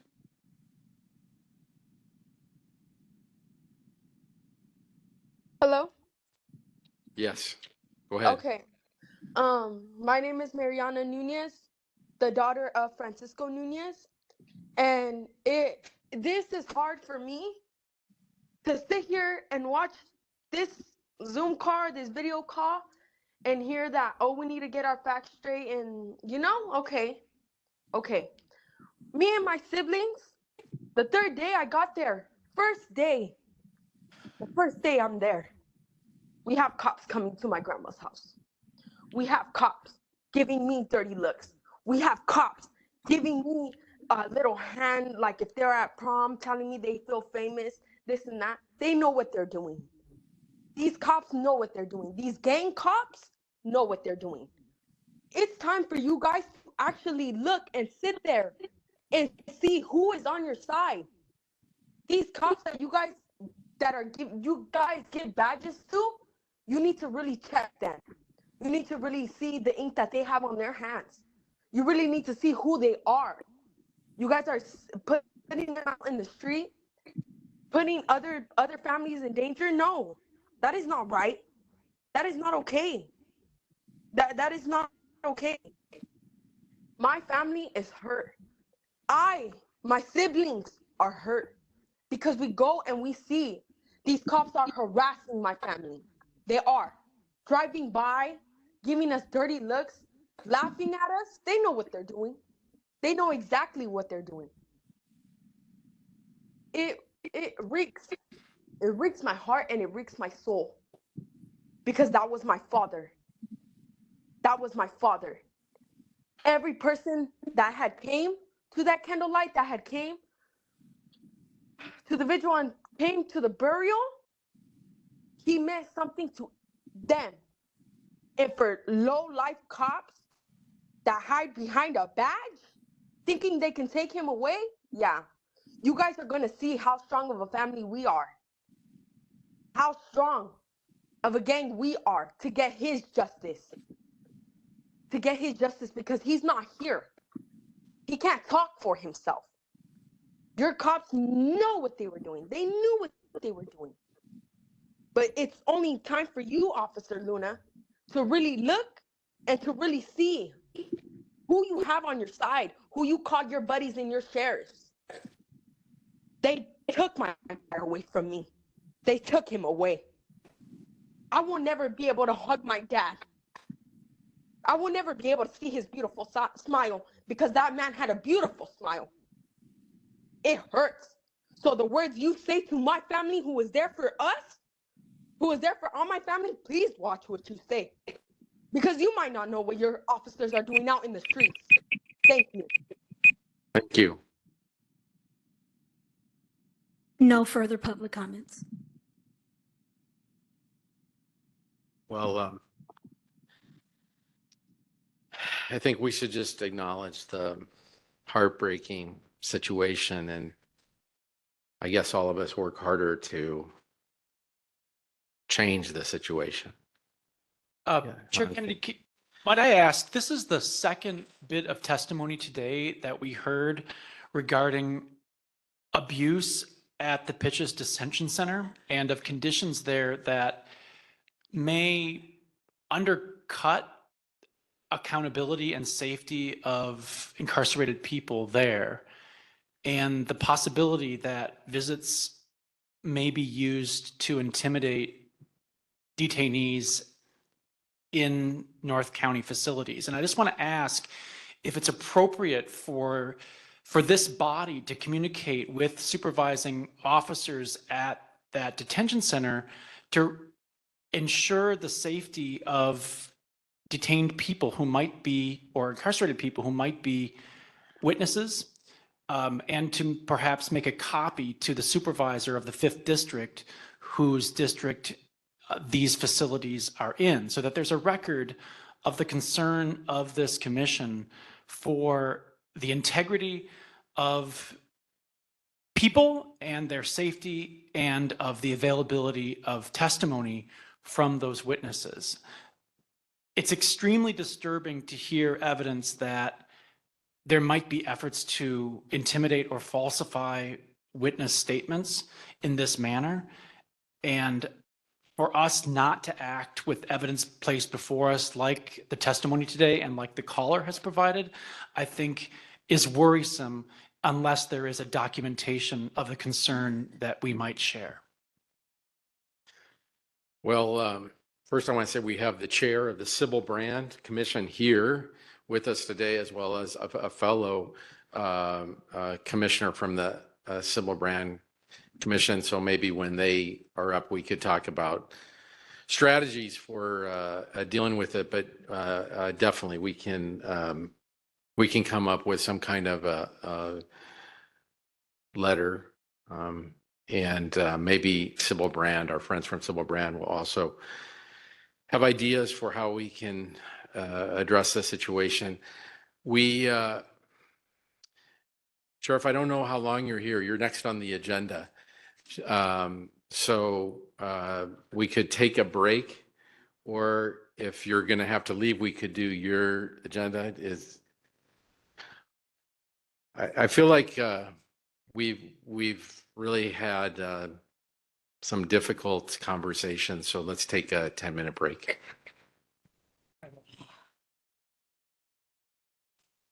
Patty, I was going to give a break.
Okay, we're going to go ahead and get ready to get back on the record.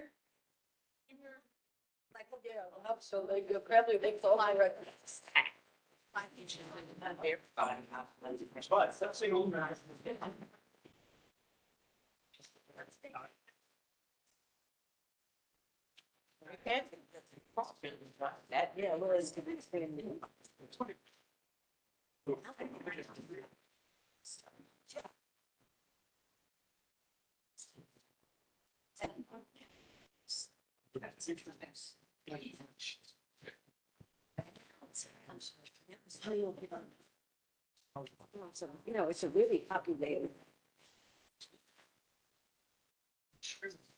Hey, Patty. Great. This is my former chair.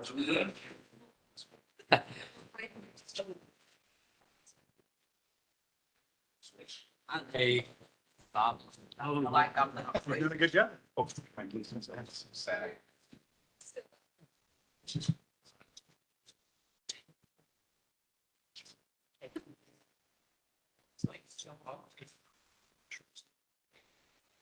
Support it.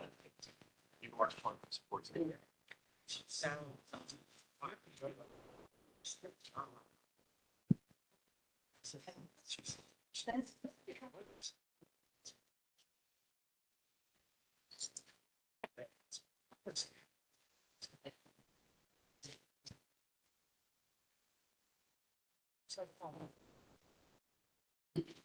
Yeah. Yeah. Yeah. Yep.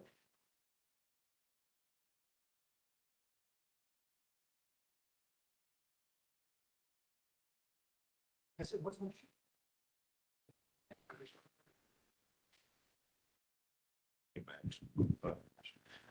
Okay, we're going to resume our meeting. And next on the agenda is the Sheriff's Department report, followed by the Inspector General's report. And then we'll take public comment after we do those two reports. So I'm going to invite Sheriff Luna, if you have anything you want to tell us about, you have the floor.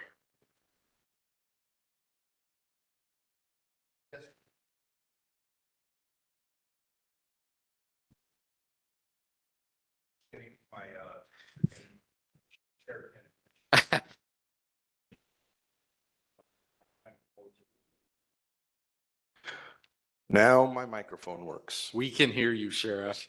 Yeah, thank you. Okay, the majority of my report is I'm going to give you just a couple of numbers, Okay. and then I'm going to stand ready to answer any questions or concerns that each of you may have with any of the issues currently, or something that's been going on in the last month. I said this privately to a lot of you over the last couple of weeks, but I wanted to make sure that as people are talking about oversight, cooperation with oversight, with our numbers, that we're on the same page. And in 2023, I believe this commission made 73 requests of the Sheriff's Department, and we complied with 71 of the 73. There are two that are pending, and one of them was what Commissioner Bonner brought up regarding the deputy gang issue out of the industry Indian station. And that is a active investigation by our department currently. And just as a notation, I do want to say publicly, because there are a lot of what I believe to be very legitimate concerns about historical and past activity that's gone on within our department, is that for the first time in the history of our department, we initiated and went through a case, and employees, I'm just going to say, were significantly disciplined. I can't get into, for personnel reasons, what that was. But I think that's been put out publicly, but I can't say that. So I just want to make sure that we know that a lot of historical concerns. There is a lot of progress being made, but as much as I can tell you that there's been progress in the last 15 months that I've been in office, there is more work to do than progress than has been made. And we will continue to do that. With the Inspector General sitting to my left, I do give him credit. And we have a relationship where it's a love-hate relationship.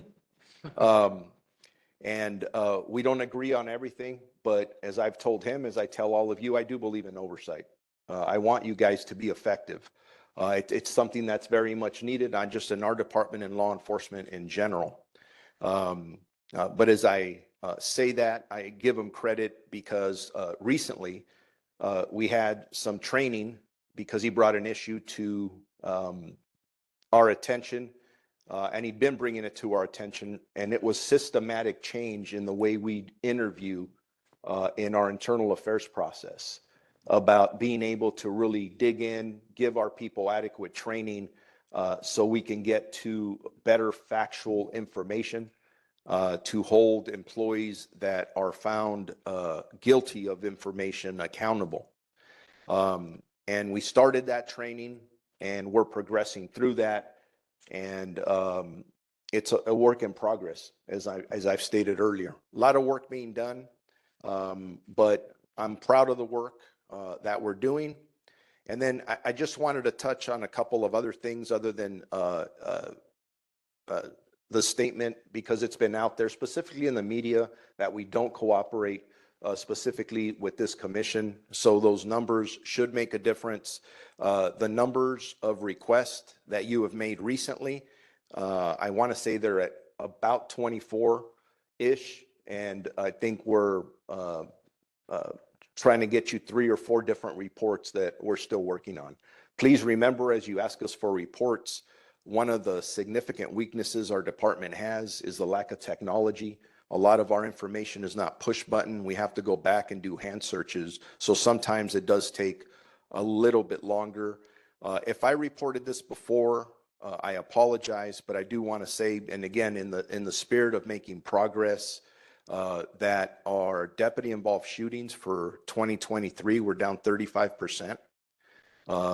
A lot of work has gone into trying to reduce those. I'd like it to be at 0 someday in the future, but we'll continue to work hard to get there. Our overall use of force is down 13.8%, and that again is year-end numbers for 2023. And our custody use of force is down 25.6%. And we continue to work with the federal monitors. And just as a reminder to everybody, as we talk about our custody facilities, we do have 4 court agreements, settlement agreements, or consent decrees over our custody facilities that have been there for years. So we continue to work with our federal monitors and judges in court to make sure that we are in compliance. And a lot of those are still a lot of work in progress. So with that, I'm going to pause and then open it up to any questions and concerns that any of you may have for me. Any questions? Okay, Rob. Yeah. Just going back to, I understand the difficulty with respect to providing the commission information that with respect to an investigation, particularly an open investigation, potentially even a closed investigation with respect to privacy interest. And I do want to note that we proposed, this commission has proposed that one way to do that would be to provide information that may have be subject to privacy protections under state statute, to provide it to an ad hoc committee. In other words, not the full commission, but an ad hoc committee, which can would assure that that information be kept confidential. And I do want to say, just to be in all fairness, that the sheriff, at least through Ms. Decker, has communicated to us that the sheriff himself would be okay with an MOU that allowed that to happen. So I thank you for that, Sheriff. In the same breath, I might say the sheriff, or at least Ms. Decker, made clear that would have to go through the meet and confer process with the labor unions, which include ALAD. So we know that that will not be happening anytime soon. But we would hopeful. So this isn't a question, but appreciate your support so far, and to the extent that the meet and confer process on that issue could be laid on the table and move forward with whatever expedition it could be given, that would be appreciated, so that the commission can ultimately do its job. But I think we're starting to make some progress on the issue that I discussed earlier. Yes. Yeah, I believe we are making progress. And thank you for clarifying that, because it is not me who is trying to keep you away from the information. It's well known, and is a county ordinance that prohibits us sharing certain documents. But I appreciate the fact that we've been in conversations. Some of those conversations have been challenging and tough. I'm giving credit to county council as they're looking at this issue, and they can correct me if I'm wrong, but we've already identified a law firm that's helping us draw up the paperwork so that we can at least share with the ad hoc committee the reports that you're asking for from our department.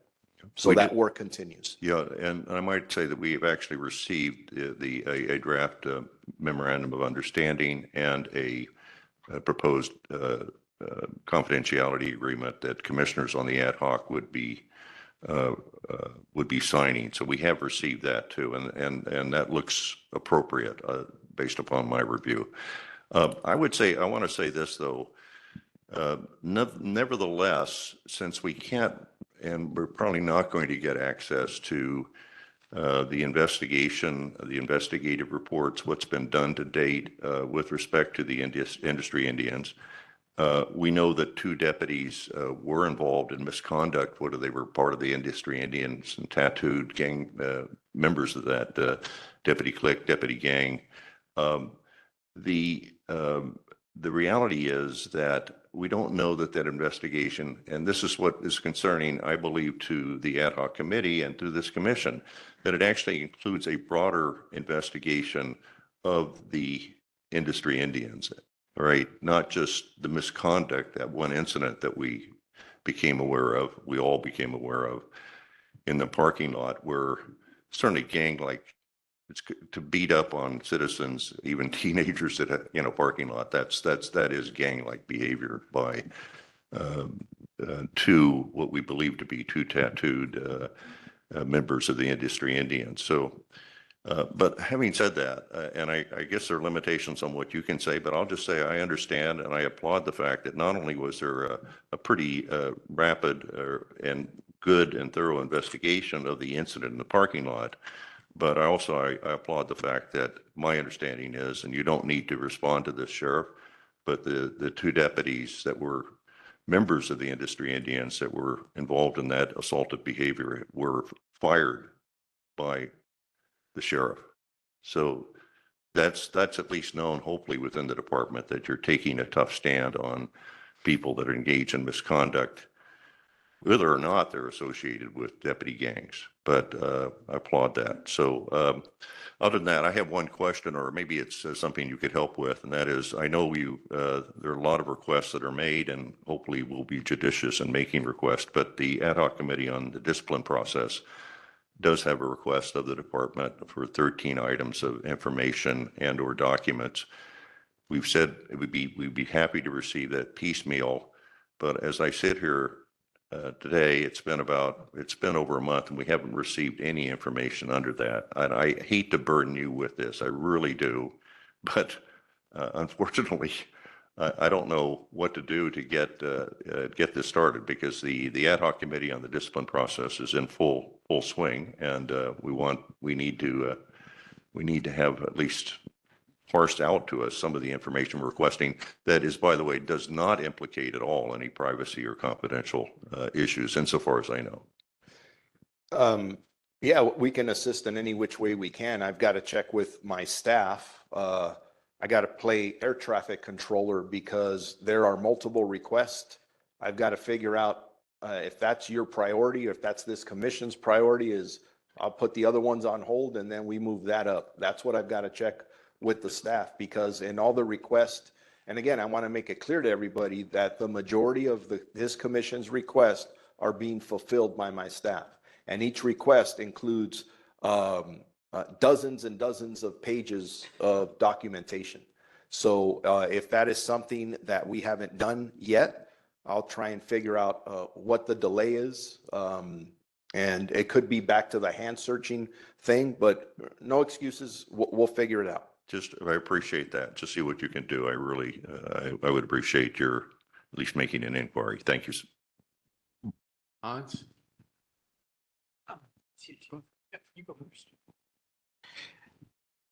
Just a quick question. Thank you for bringing up the settlement decrees and custody. My question is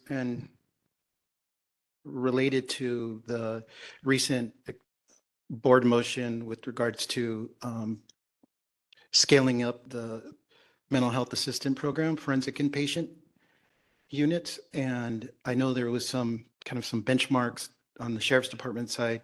And I was just curious if in the future, or if there could be an update on that, because I think it's important. One of the items was a partnership with the Drug and Alcohol Center to provide certification to the mental health assistants. And I'd like to, if there's any update on that, that would be great. Yeah, and for clarification, we're talking about the in custody inpatient care, correct? Yes. Yeah, we have, it's a nationally recognized program within our custody division. Very proud of it, doing so well that there's been a lot of requests to expand it. For our department right now, we've talked about the staffing shortages, both on the sworn side and professional staff side. And we experienced, and I've been very public about this, 8 suicides last year. Employee wellness has become a top priority for us. I believe that if you focus on employee wellness, at the end of the day, we end up treating our community a lot better to a lot of the issues that have been discussed in here. Long way of saying that we have a moratorium right now on additional staffing for new units until my chiefs throughout the department can reduce the amount of overtime that our employees are working, because that's having a direct negative impact on employee wellness. So yes, great program. I want to expand it, but I want to do it the right way at the right time so that we benefit everybody. And at the same time, I've asked my staff to look at other alternatives or options, so we're not just stuck in the one box of always looking at just sworn staffing. So we'll continue to absolutely look at that. Thank you. And Sheriff, thank you for being here today. I just wanted to do a follow-up on an issue that we have discussed at a prior meeting, and it's been a subject of some considerable news coverage here in Los Angeles County, which was the retaliatory stop of Emmett Brock last year in February of 2023 by a deputy, Joseph Benza, that has resulted in Emmett Brock being found factually innocent in a court proceeding just last month. And this is a trans man who was taken down by a deputy following a retaliatory pursuit and a beating that occurred in a 7-Eleven parking lot. There's some question about efforts to gain control of the footage at the convenience store where the beating ensued prior to Emmett Brock's being detained and forced to undergo a genital inspection at the station in Norwalk, which was humiliating and also outside of policy. And I just wanted to ask if they're stemming from the finding of factual innocence by the court last month and the concern about this particular case throughout the LGBT community here in Los Angeles County and beyond. whether there is any follow-up about this case involving training, retaliatory stops, and protecting the human rights of detained people at stations so that there is no repeat of this incident from February of 2023. Yeah, the allegations on that case you're talking about are very disturbing. Looking at it from two perspectives, what happened with the traffic stop, the use of force is one issue, then the issues that happen in custody. We obviously would not like that, would not want that to occur again. The custody issues, that's being dealt with I can't get into the discipline that occurred there. In regards to the traffic stop, I'll just summarize it this way. We have some work to do. And we have some systematic work that we got to look at in looking at our systems to make sure that we are appropriately training our employees from the very beginning all the way through when they're getting, whether they're going through custody or out in the field, and then retraining them. And that's a deficiency that I've identified, and it's a significant deficiency. So right now, as we're continuing to move forward, we are trying to identify efficiencies within the department to better, to have training folks in the right place and consistently training with a lot of these issues that come up that either result in civil action or anything else. I just one brief follow-up though, because of the evidence that the deputy may have falsified the report about alleged biting when there was no finding of evidence of being bitten by the detainee. Is there any possible follow-up about that regarding the deputy and the questions that have arisen about the veracity of the deputy? I'd have to go back and look at the details. Obviously, any allegation of falsifying a report, that is not only a fireable offense, that is something that we would forward to the district attorney's office for filing consideration.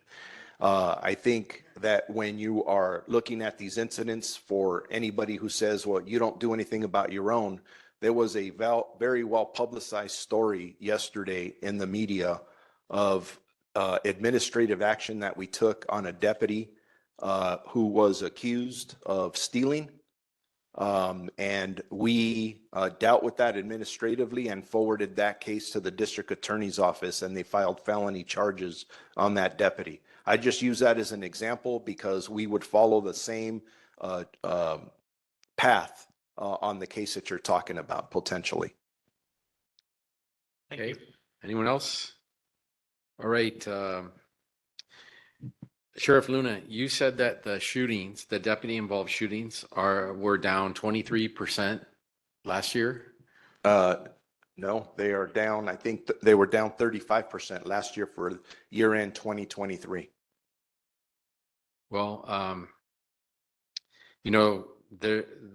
reducing the number of shootings is really important to this commission. And so I'm really appreciative to hear that you're making efforts to reduce deputy involved shootings and that those efforts are meeting with some success. So I just want to personally thank you for that, because I think it is really important that we do not, that we do everything we humanly can to reduce the number of deputy involved shootings. So I just want to say thank you, Sheriff, for that. Thank you. Sheriff, I know you said that technology, you didn't have a lot of technology, but I'm thinking for the searches, if those body scanners would help reduce some of these body searches that are very, very, unprofessional. Are you talking about body scanners for our custody facilities? Yes. Yes, they would be extremely helpful. We have some little outdated technology. We have made requests through our budget process to facilitate getting updated technology so we can maximize those to try and keep more narcotics out of our custody facilities. And that's only one aspect of it. There's so many other things that we're looking at as we look at overdoses that unfortunately occur in our custody facilities. I was thinking about Emmett Brock, if they could have searched him in a different manner, if the scanning machines would have been helpful in that situation. And for clarification, on that incident, I believe, and I'll have to double check, that the allegations of the misconduct there occurred at the station jail, which we do not have scanners there. The scanners are in our 7 major custody facilities, not at the station jails. I'm not opposed to that. I think it would make us better and prevent incidences like the other commissioner made mention of. Okay, thank you, Sheriff. Max, we're going to turn to the IG report. Okay, I'm going to keep my part of the report pretty brief because you have a lot. Yeah. I would just say the sheriff correctly states that we have a love-hate relationship. I don't mean with him personally, but I have with the organization. And I do love LASD, although some people believe I hate it. I hate some of the behavior involved. And I think for LASD's part, which is speaking broadly, right, because there's a lot of them, and over time, I think they hate being told that they're breaking the law, that they're doing things wrong. But on the other hand, I think those of them who are thinking correctly about the law and how you want to get government to behave, I hope they would love having oversight and hearing from us enthusiastically and aggressively. And I think we've heard today a number of reasons why having oversight, actually there to monitor, actually there to criticize, and you're going to hear some more criticism later, I'm sure, in the course of things, is really a benefit to a governmental organization, because how can the public trust you if you say, we're going to do this all secretly, nobody can see it, but trust us? You know, obviously that doesn't make you trustworthy. So I want to say thank you to the sheriff for describing it that way, because I think that is correct. It's not like we're neutral to each other. We have both things going on. So anyway, thank you. That's all I'm going to say. I have Krithika Vasudevan, one of my attorneys, who will come up and answer any questions. You come sit in this chair. Here you go. Or you can go to that, wherever you want to stand or sit. You're going to stand, okay? She will answer any questions you have on 1421. We did a report earlier in the year. There's, as you're hearing, there's so many things. There's a legal challenge to part of the access issue. We reported on that. We're not going to say any more, but she will answer questions if you have them. And then later, we have our staff here to talk about PREA. But other than that, I have nothing to say unless somebody has some questions. Hi again. My name is Krithika. I'm a Deputy Inspector General with the Office of Inspector General. I know in October, the County Council had come and done a presentation as to the status at that time of 1421. Unfortunately, I don't have much more to report at this time. They're still working on it, but the good news is they have moved forward on their first MOU regarding County Council and the Sheriff's Department in regards to the security clearance. So that's the first hurdle that they have passed. They're working now on a second MOU that they're working towards getting it signed and rectified in regards to the technical aspects of where the data will be stored, et cetera. Perhaps the biggest hurdle that they're facing, County Council is facing right now, is basically staffing the department. They had one of 50 bodies, they've gotten approved for 25, and even the 25, they're working on getting people staffed, because once all these MOUs get in place, the biggest hurdle is to handle all that information and data. So that's about the updates that I have right now. Like I said, it's not much to say because they're still working, both sides are working on getting the system set up, the MOUs signed, and getting the staffing done. But if you have any questions that I can answer. As part of the staffing, will you have not just data people, but data analysis people to help you analyze what the data is saying? Right now, I'm not sure what the staffing breakdown is, but I can definitely look into that. I know that they're looking at paralegals to handle that and decipher the information, that what the information is and what the law requires to be published, et cetera. But I can get back to you as to the breakdown, if there's going to be computer people, if they're going to be paralegals, who else are they going to have on the team? And let me just clarify that the U is county council, not OIG. OIG won't be doing this. County council will be doing it. We are tasked, as always, with oversight and reporting on it. But county council is going to have control of the decision of what goes out to the public. And when we actually get staffed up and we're doing it, I'm sure we'll have lots of arguments about that. But now we're just working on the nuts and bolts part. Thank you. When is the change going to happen to the county, from the sheriff's department, transparency, to the county council?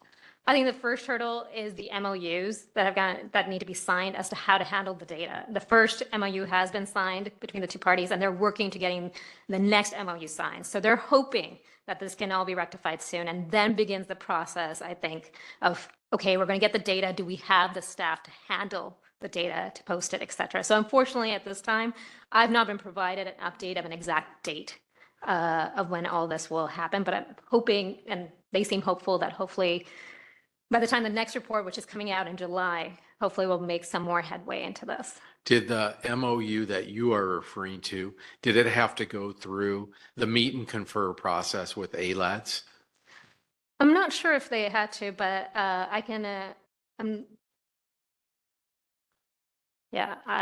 not sure, but I can ask also county council and get back to you about that, whether they had to go through the ALADS. But here from the sheriff, it doesn't seem like they had to.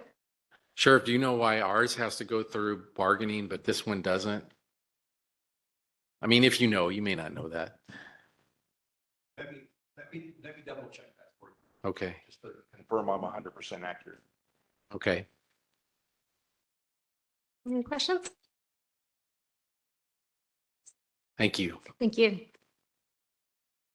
So let's take public comment, if there is any.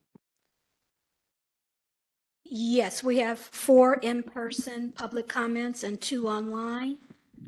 Before we take the public comments, we will read the live public comment statement. To make a public comment, log into WebEx or call. Details are on coc.lacounty.gov. Raise your hand by clicking the online hand icon. We will read this in Spanish. Para hacer un comentario, inicie sesión en WebEx o por teléfono. Visite coc.lacounty.gov para más información. Levante la mano, haciendo clic en la imagen de la mano.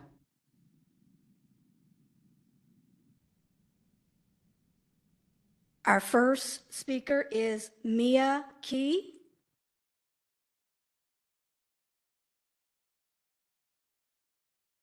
Hello. Hi. My name is Mia Kay. I am the daughter of a former law enforcement officer, and I'm really tired.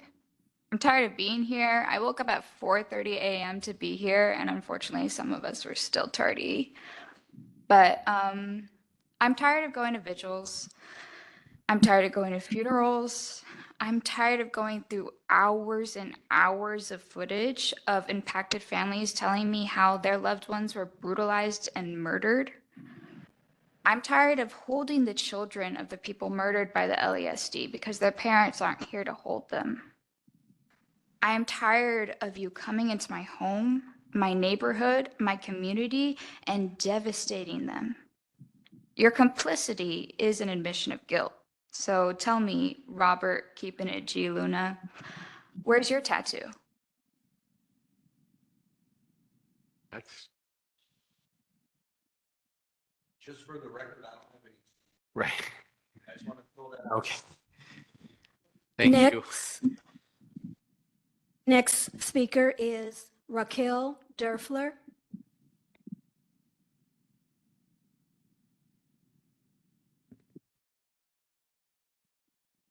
So I'm going to speak on a couple of things. So first thing I want to clarify is there's going to be a lot of people in the public that want to believe that Francisco, since he was, may have been in the life, was targeted by other gang members.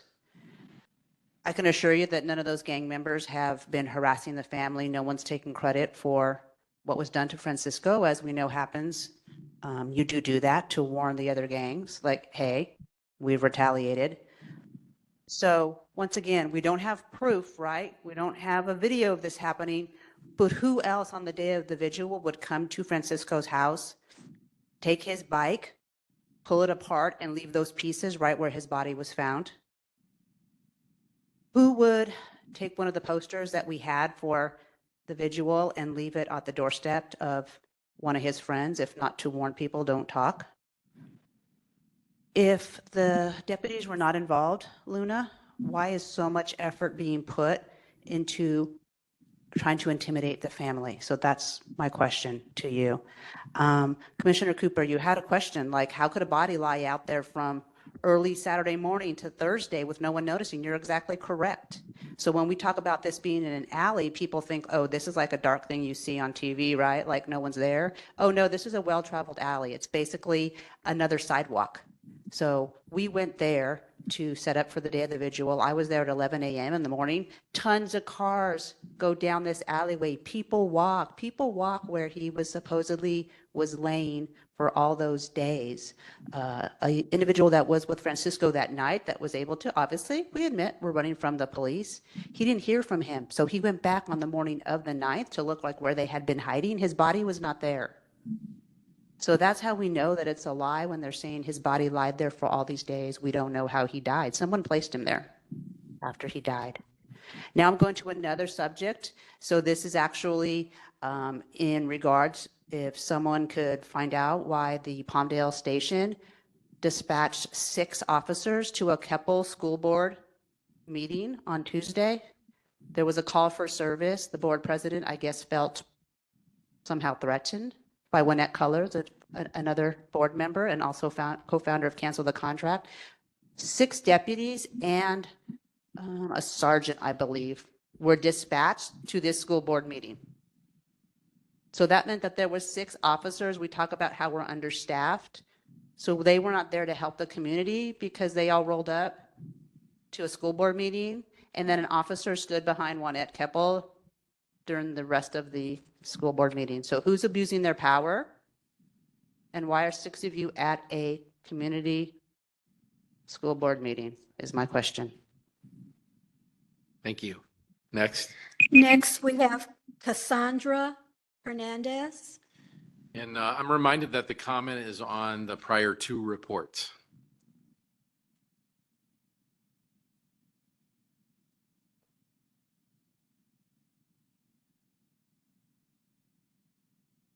This is very hard for me. I just, my question here, and I'm sitting here is, Officer Luna, what makes you different from these officers that kidnapped and murdered my uncle? We are here together because we want answers. Why are they harassing us? If you didn't do anything, why are you coming?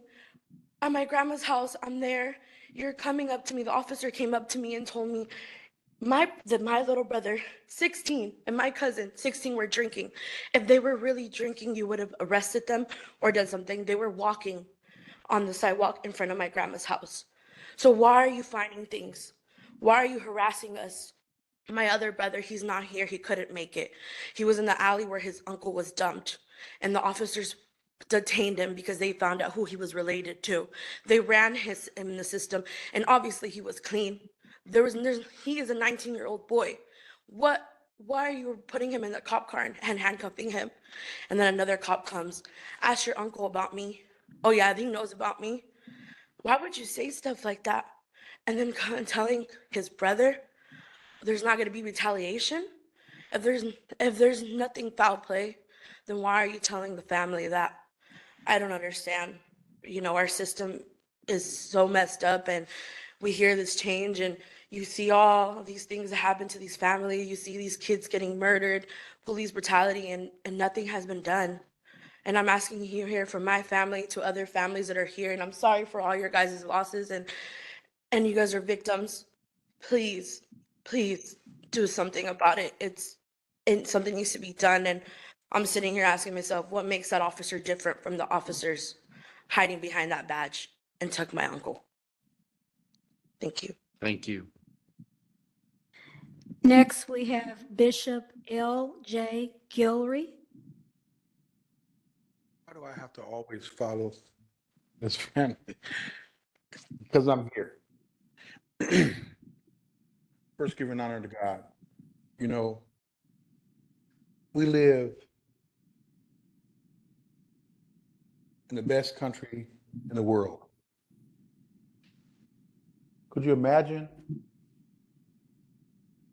if we were in China, we're in Russia, or in some countries in Africa trying to do this? Remember in 1996 when they did the reconciliation hearings, South Africa, how difficult it was? I want to admonish you all this. Let's always keep God first. And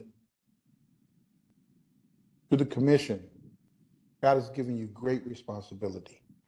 And I truly, truly appreciate the work that you're doing because you are the spokesperson, the conscience of this community.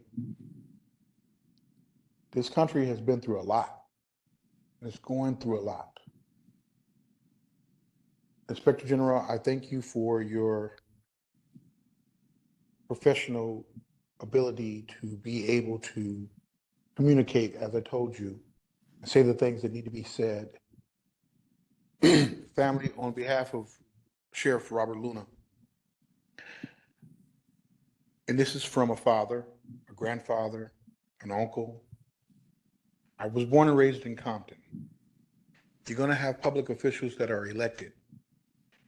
It is very important that you realize that he stepped into a culture, an institution, and you can't change an institution overnight. He is not the sheriff that we just had. Give him an opportunity to work through the system. Work with him. You are now the conscience, and you have an opportunity that a lot of people don't have because you're able to talk directly to him. There are people here that can get some things done. Those of us that have empathy for you will do so much more. But he can, at the touch of a phone and a conversation, get the information that you're looking for. Okay? Just take that in the same spirit that I give it. I want to use my last few seconds. I have a professional athlete here to come on up. This is a professional athlete that we're trying to introduce to our community in Compton because we want young people to know that you can be anything that you want to be. I'm not going to tell you what NFL team he plays for because we've got this little thing with the Lakers and the Clippers here. But I just let you know, if we want to get good sheriffs, we need to recruit people that are in the military and our athletes that come back home. Thank you. So we got. Thank you. Thank you. We have 4 online public comments on this item. First is Selena Coleman. Please unmute yourself.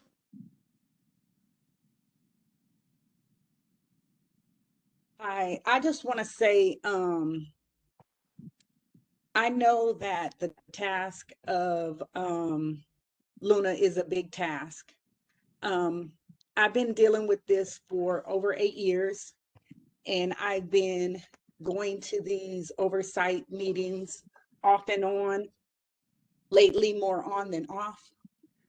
But what I got out of it at one of the meetings with the officers in Lancaster and Palmdale, because we all know that we are in a mental health crisis, not just in Los Angeles County, but really in the United States, and probably more than the United States. But, you know, mental health is real.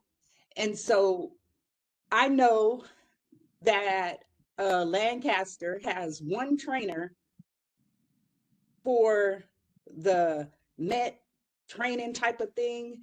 And I know we can do better than that. You know, LA County is large. We have a good and a large budget, and we really need to focus some of that income on proper training for the staff. 34 teams for what they do in Los Angeles County. We probably got more than 34 cities. So to me, that doesn't make sense for the large area that we have. And so we definitely need to focus on proper training and not one person go get a training and come back and train everybody, because their interpretation of the training might not even be what the training was about. And so I say genuinely that we really need to focus on the proper training for the individuals and put a little bit more of our income into training, not having one trainer. I work for social services. We have a whole training academy. And I know you guys do for officers as they come in and you recruit and you go through that type of training. But I mean training for the officers that been here, that haven't been in academy for 10 or 20 years, but are still here. We need to change the mindset of these officers in the training, and then maybe we can change the culture. And so with that said, I want to thank everybody up there that can help with the way we do business, because it comes down to the way we do business and the training. And then we want to put it back on the low men on the totem pole, which are the officers. And so it's not fair for everybody involved. And so with that said, I want to say thank you again for listening. Thank you. Next. Our next speaker we have is Julia Martinez. Please unmute yourself. Thank you again for the opportunity to speak. This message is for Sheriff Luna. As you've discovered, criminal justice reform and COCs across the nation have cast a light on law enforcement. We have learned, what have we learned with the advent of body-worn cameras and people videotaping? That law enforcement throughout the nation is rife with racial injustice, racial profiling, and highly rife with criminal activity. And unfortunately for you, Luna, you stepped into one of the dirtiest, most corrupt law enforcement agencies in the nation. If you were to take an informal poll from other law enforcement officers, they would describe the LA County Sheriff. These are the things, and I wrote them down: mob, criminal syndicate, low-level thugs, and that it attracts gang members. That's just the truth. The truth also is many of your sheriff deputies could not get into any other law enforcement agency. This is the only one that will take them. So you have a tough job ahead of you. You need to approach this recent murder of Mr. Nunez with a far more critical eye. You cannot clutch your pearls and act surprised that the community is saying from years, generations, who have lived throughout LA County, the corrupt sheriff, LA County Sheriff. You need to approach Mr. Nunez's death as though sadly, your sheriff deputies did commit that. What can you do? What can you offer? You cannot suddenly change now. When you were campaigning, you were campaigning on a reform candidate, somebody who we in the community believed would come in and clean up the corrupt nature of LA County Sheriff, and more importantly, get rid of the deputy gangs. No more. You cannot continue to clutch your pearls and say, well, you know, it's not so bad that they have tattoos. It's really the intent. What are they doing? We in the community are reporting the criminal activity.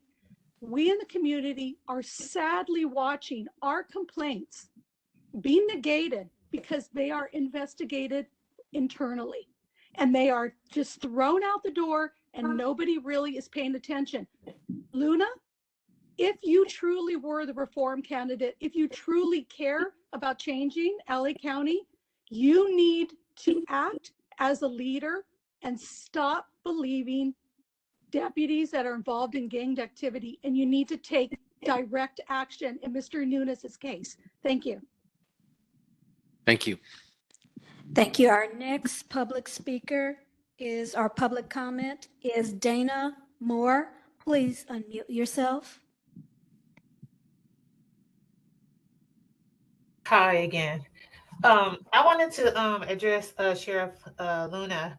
I wanted to know, I heard the commission members asking for information from the jail that they want to see. I wanted to ask you, the grievances that the inmates write, um, do the commission get a chance to go through them and look at the complaints? Because I know from my own personal experiences, um, they're never answered when the inmates write them. The higher level staff hardly never comes to address them with the inmates. And that's where a lot of the abuse is coming from, because there's no accountability. So I wanted to know, does the commission get to see all the complaints and the grievances that the inmates write about the deputies?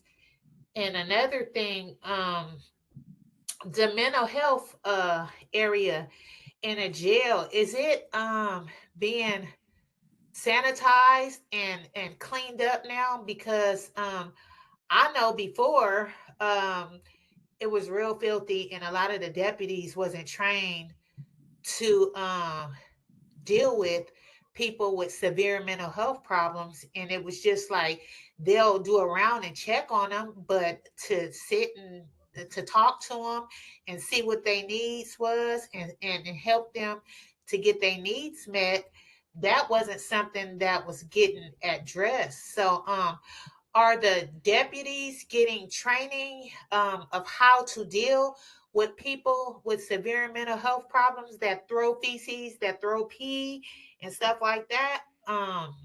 Those was my questions that I just wanted to bring to you. Thank you for letting me share.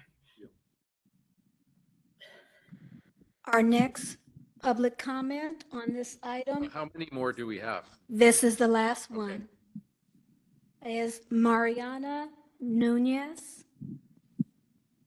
Please unmute yourself. Hello again. The questions that I have, and I'm just gonna read them how I have them written on paper. Are officers allowed to turn on and off their body cameras whenever they'd like to, or whenever they feel the need to, that they can turn them off or on? If you guys know that you guys have sheriffs who are a part of a gang, what are you guys going to do to get them off the streets? As the head sheriff, Nuna, tell me, where do you see wrong in my dad's case from what you are hearing? Why didn't your sheriffs not take my dad to the hospital? Because I got to see my dad. There was trauma. Why didn't they take them to the hospital? Why is there no report of my dad? Because there is actual facts that he was there, that they were going to take him there. Why is there no report? And the last question that I have is Officer Luna one of them who are hiding behind a badge? Is he a part of the people who kidnapped and murdered Francisco Nunez? Those are my questions, and I would love to hear the answers. Thank you. Thank you. That concludes public comment. I'm going to table all the ad hoc committee reports because we have an important presentation on the Prison Rape Elimination Act, and I want to make sure we get to it. I know, yeah. So our last report is going to be, we have two representatives of the Sybil Brand Commission here today, and we really appreciate them attending this meeting, especially because we've heard so much comment about the conditions in the jail. So I wanted to know if the commissioners would like to tell us anything. Please come up, and if there's anything you want to tell us that we should know, we'd love to hear from you.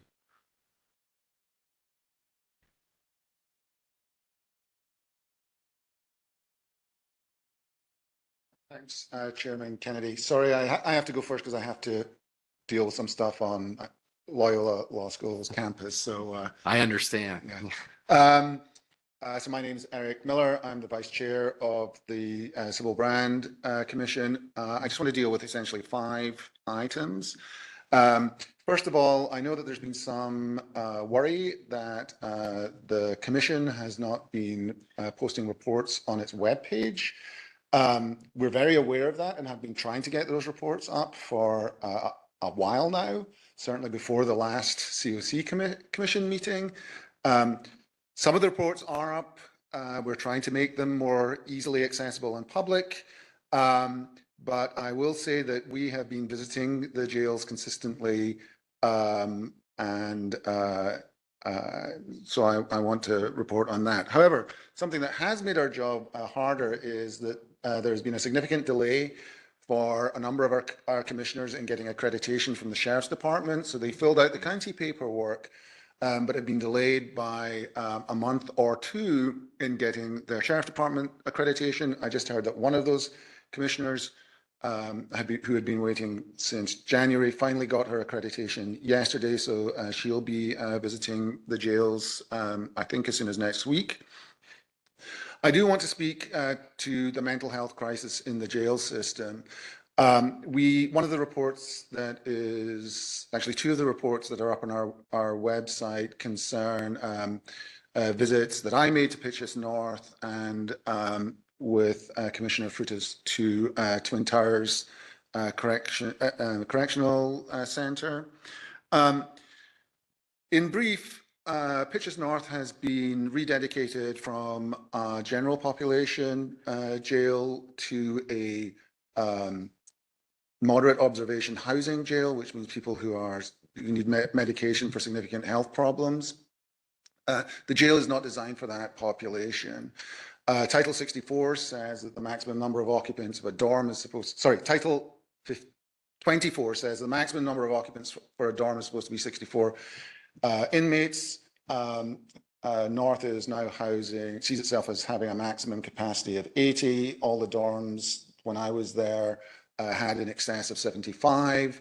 But more worryingly than that, when I went to visit Module 2, the sheriff's deputies in that dorm grabbed me, kept me for 45 minutes in their little booth, discussing the significant understaffing that they were facing, the significant challenges that they were facing in Pitches North presented by this new population, the literally structural problems housing that population in that jail, not least that there's no medical facility on site, which requires deputies to transport them elsewhere in the Pitches complex by car in order to receive medical treatment.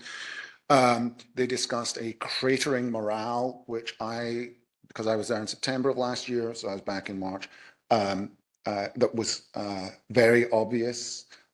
Deputies elsewhere in the facility backed this up.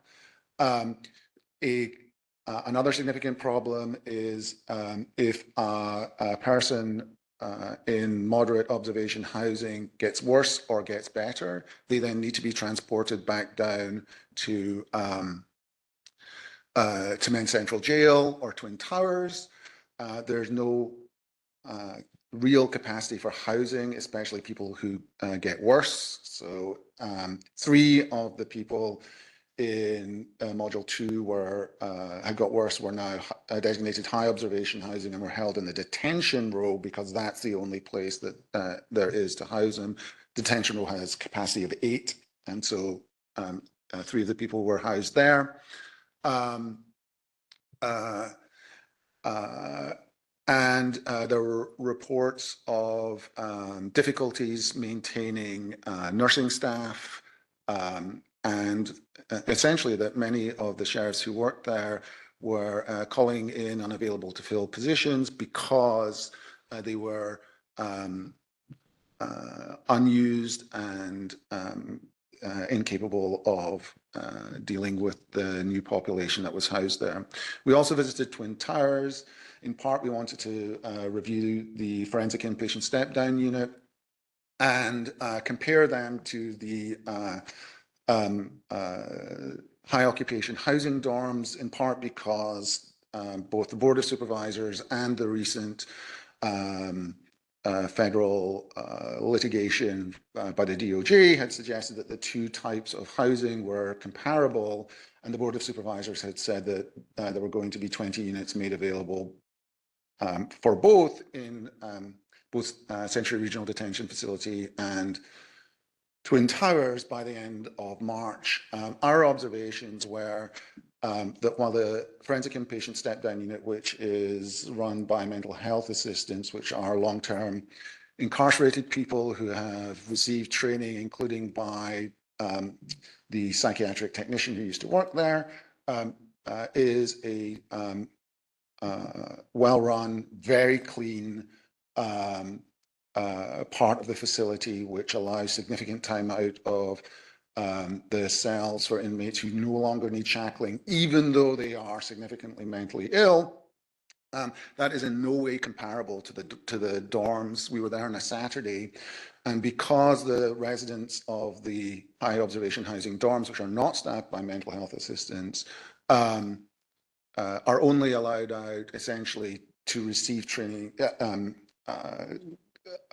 treatment from psychiatric professionals. That means that when the psychiatric professionals aren't there on the weekend, they do not receive any time out of jail. And so we were told that they were not allowed out of the cells on Saturday and Sunday. In addition, those who are allowed out during the week are ones who are designated compliant, and of the 25 people in the unit, only 6 had been designated compliant in the week before. So that means that they're not getting programming. So we had significant worries about that. We also have a forthcoming report. A couple of the commissioners, myself, another commissioner, were in Men's Central Jail yesterday. I will say that the conditions in Men's Central Jail are a disgrace. The building is falling apart. We were in one of the mess halls. It was, the walls were surrounded with rat traps. The seats and tables were covered with food, scraps. There was a trolley in the middle of the mess hall with half-consumed food on it. When we went through the 3,100, 3,300 dorms, there was trash everywhere. We went to the 7,500 unit and spoke to people incarcerated there. There was a significant physical deterioration of the building. There was a closet that had rat traps and discarded food and other implements in it. And when a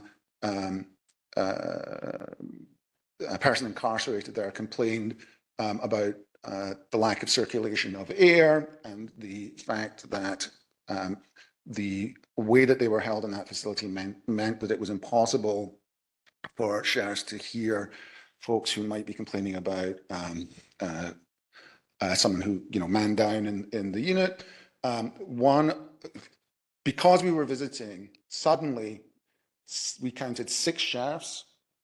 We're green badge, we're not supposed to be accompanied. 6 sheriffs decided to do a unit visit at that time, and one of them threatened retaliation in front of us, which we reported to the watch commander. He effectively said, if they can't be heard, then we'll just turn the televisions off here. So the other form of retaliation that we discovered in Men's Central Jail is this.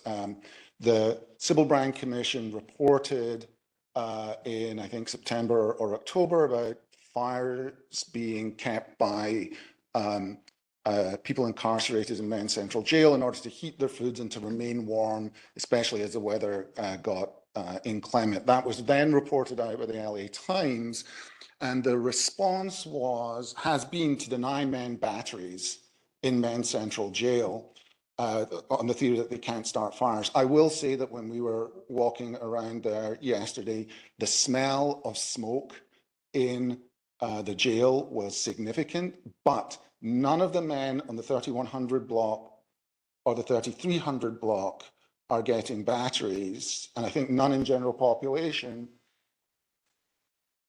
in part because of retaliation by the sheriff's department, who instead of ensuring that they get hot meals, have taken away batteries. So Maybe we can inquire if we need to evacuate or something. okay, so serious issues at Men's Central Jail.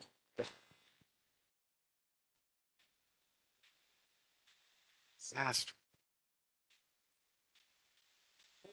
What? Yeah. Yeah. Well, I'm asking if it's You're a good room, Paul. I'm impressed. they're checking right now if we have to leave.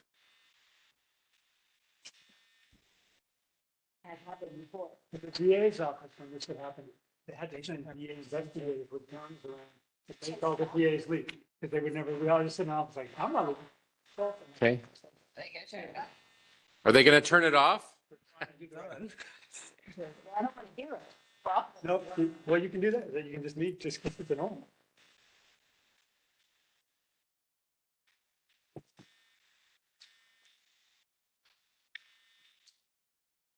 Okay. Thank you. Go ahead.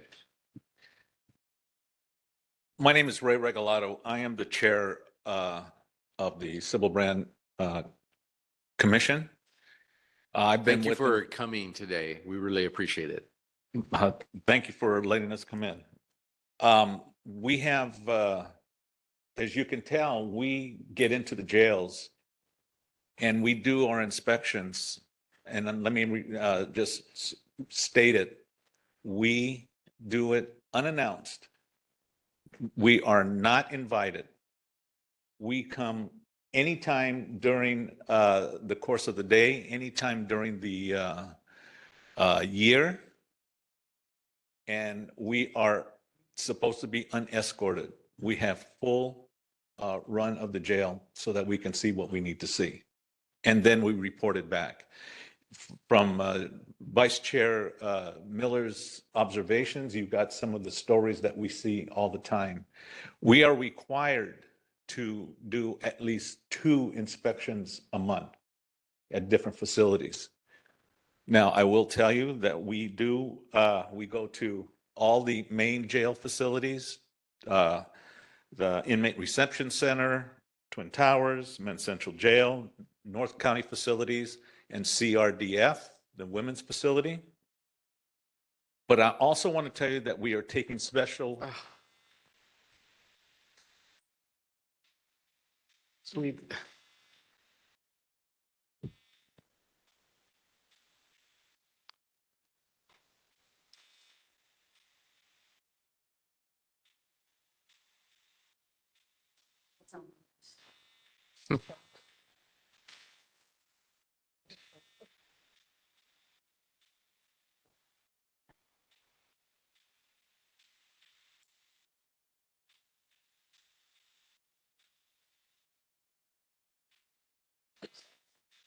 What?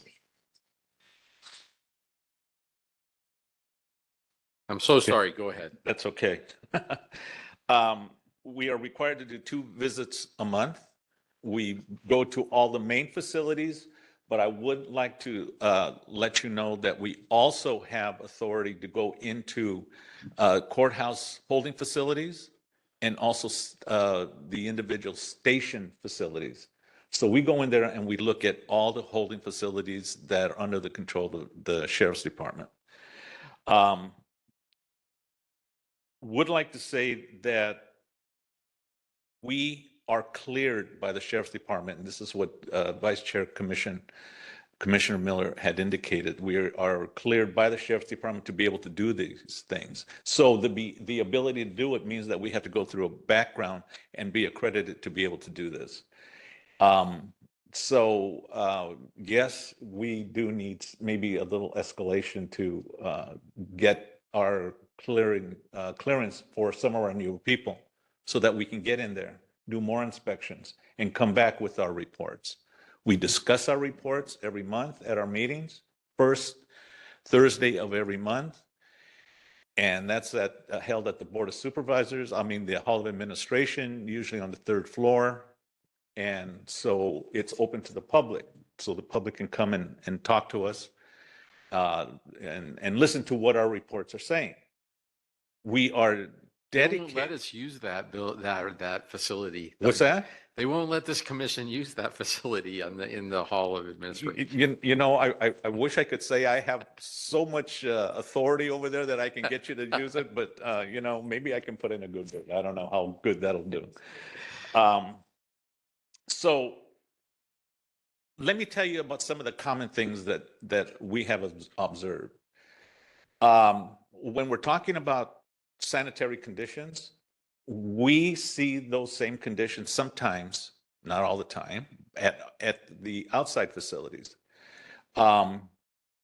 Depending on, you know, whether there's some of the stations have trustees or not, sometimes we do see the conditions out at the other outside outlying facilities in need of assistance, in need of work.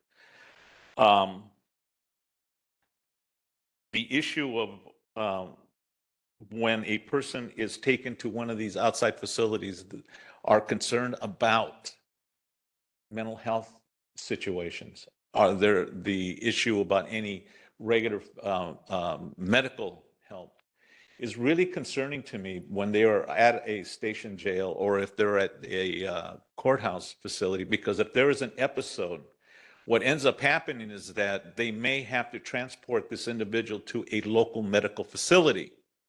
And when they take this individual to a local medical facility, it usually requires that they are escorted by 2 deputies, which means that there are less deputies at these facilities, which means that the staffing could become stressed, and then that stress sometimes is, you know, shown to the people who are incarcerated at those locations.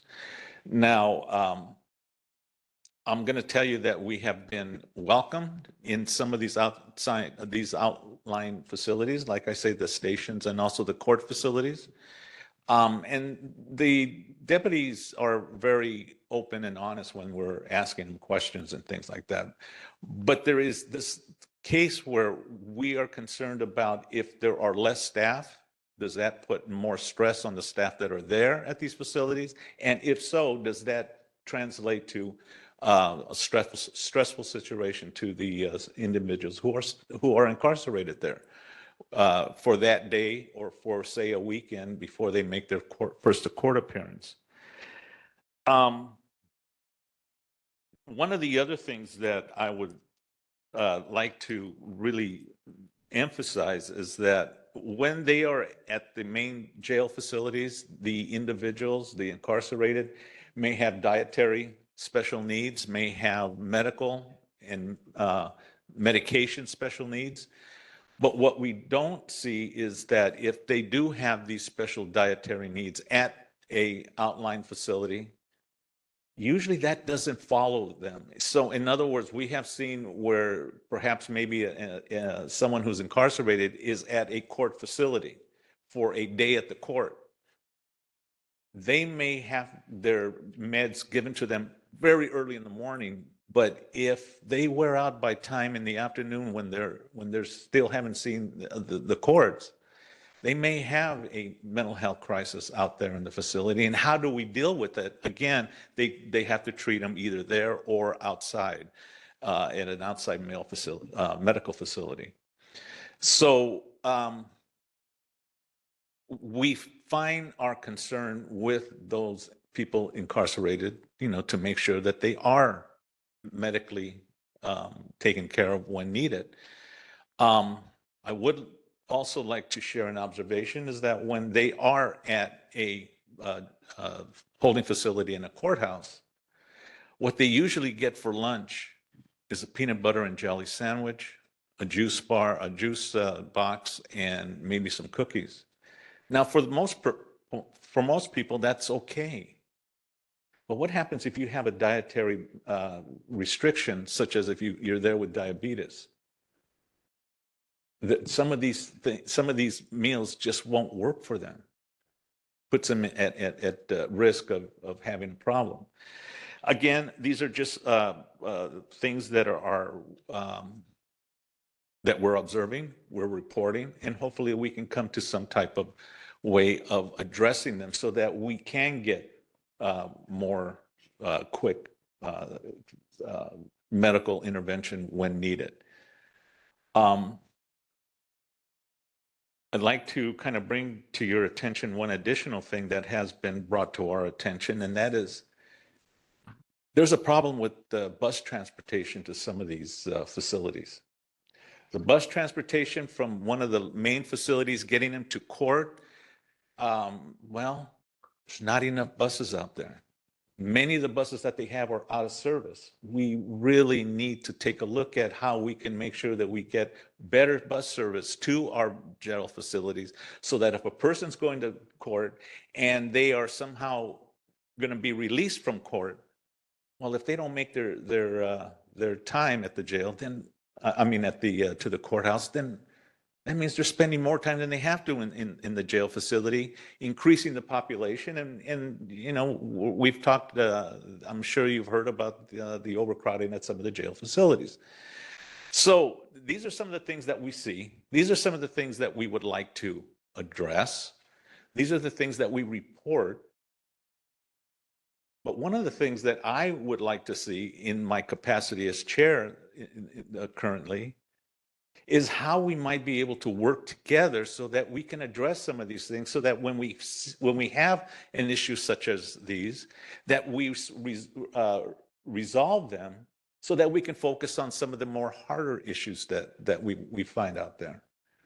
And the best way to do it is that if we have our constant communication, relationships, collaboration with the COC, with the OIG, with some of these other organizations that go in there and want to see exactly what's going on and how we might be able to do it. So I would hope that we can talk about how we can collaborate to solve those problems together. Yeah, I think that's really important. Now, I know you're really pressed for time, and I don't want to take a lot of more time on my quick report.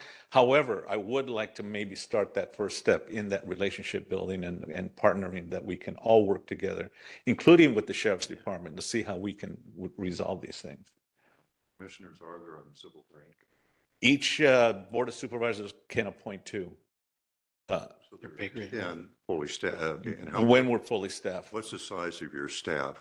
Well, the people that we see, we have county counsel who's there, along with usually 3 or 4 staff members at our The staff members are assigned to the Civil Brand Commission, or they have a partnered, well, they're assigned to that, and I believe I was told that they're also staffing the Women's Commission, if I'm correct. So yeah, they have dual purposes, but we do have direct contact with them, and they do help us with the. And would you agree that both the Civil Brand Commission and the Civilian Oversight Commission have oversight responsibilities for the LA County Jail? I mean, both commissions of the county apparently have the same oversight function, or do you see it differently? I would like to say that we all have that same desired outcomes for these things. So I think, a partnership would work, but I think our lack of maybe communication keeps us from maybe making sure that things are resolved permanently, so that we can move on to other pieces. So, But just from a good governance point of view, I mean, which commission is responsible, I mean, ultimately for effective oversight of the county jail system?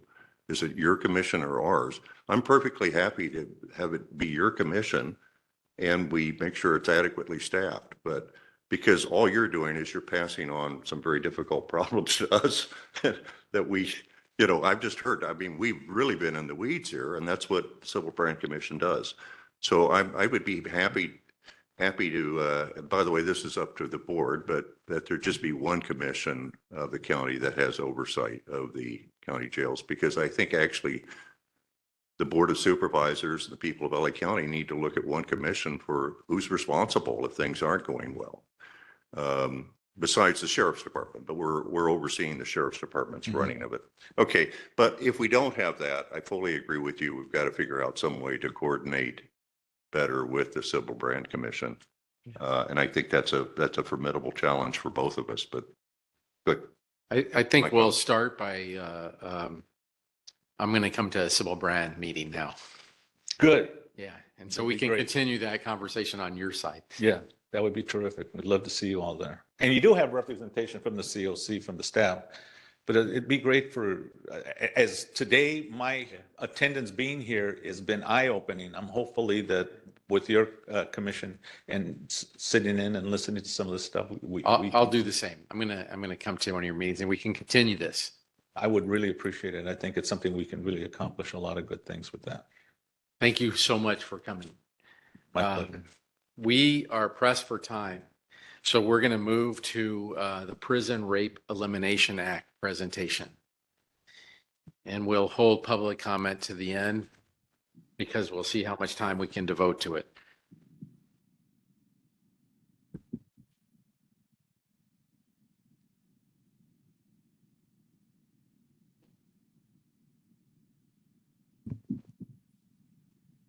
Well, I think we're at afternoon now, right? So I will start with good afternoon, honorable commissioners and attendees that are still with us. My name is Tracy Jordan. Here on behalf of the commission, I am the principal staff analyst with the commission. Here to speak today related to the commission's ongoing analysis and review of the Sheriff's Department Prison Rape Elimination Act compliance.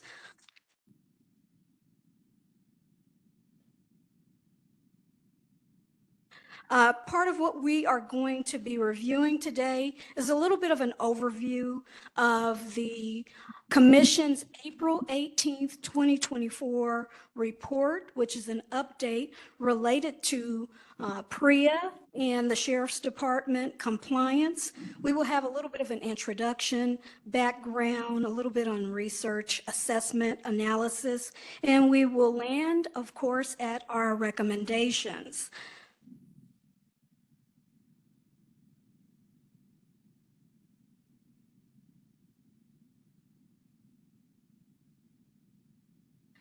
A little bit of the history as it pertains to the commission related to, again, Los Angeles County Sheriff's Department and their PREA compliance.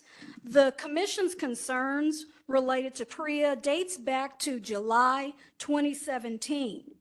Back then, the Los Angeles County jails averaged a daily incarcerated persons population of roughly about 17,000, which was above the actual Board of State and Community Corrections rated capacity for the jails, which was at the time 12,537 individuals. There was an ongoing need for the department to have sufficient standards in the areas that included, but was not limited to, Prison Rape Elimination Act. During that time, the commission asked that not only the Office of Inspector General, but of course, the Sheriff's Department report back to this body in October 2017 on PREA and provide an update. The Sheriff's Department, the Office of Inspector General, in addition to Just Detention International, appeared back before this body on October 26, 2017. At that time, Los Angeles County Sheriff's Department briefly spoke to a number of things. One of the things that the department mentioned was that there was a reconfiguration of the inmate telephone system for calls to be made to a rape crisis call center. The department also referenced the creation of a gender identity review board. There was also reference to the fact that the department had some delays in PREA policies. Lastly, one of the important things that the department mentioned to this body was the department asked this commission to send a follow-up to the department to ask for any PREA statistics in writing.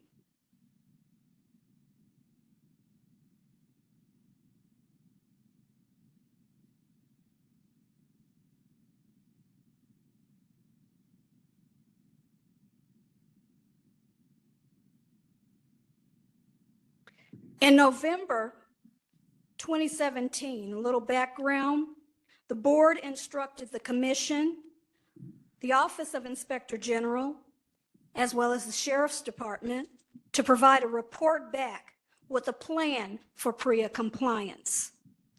At that time, soon thereafter, the Sheriff's Department provided a report in 2018, and the Office of Inspector General began conducting audits of the Sheriff's Department.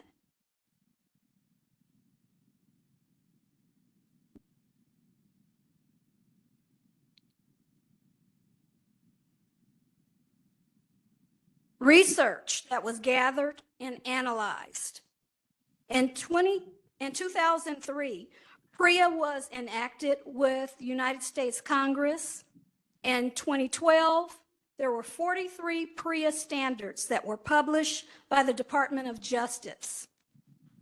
Other research that was identified was every year there are about 200,000 individuals that are abused sexually in United States detention facilities.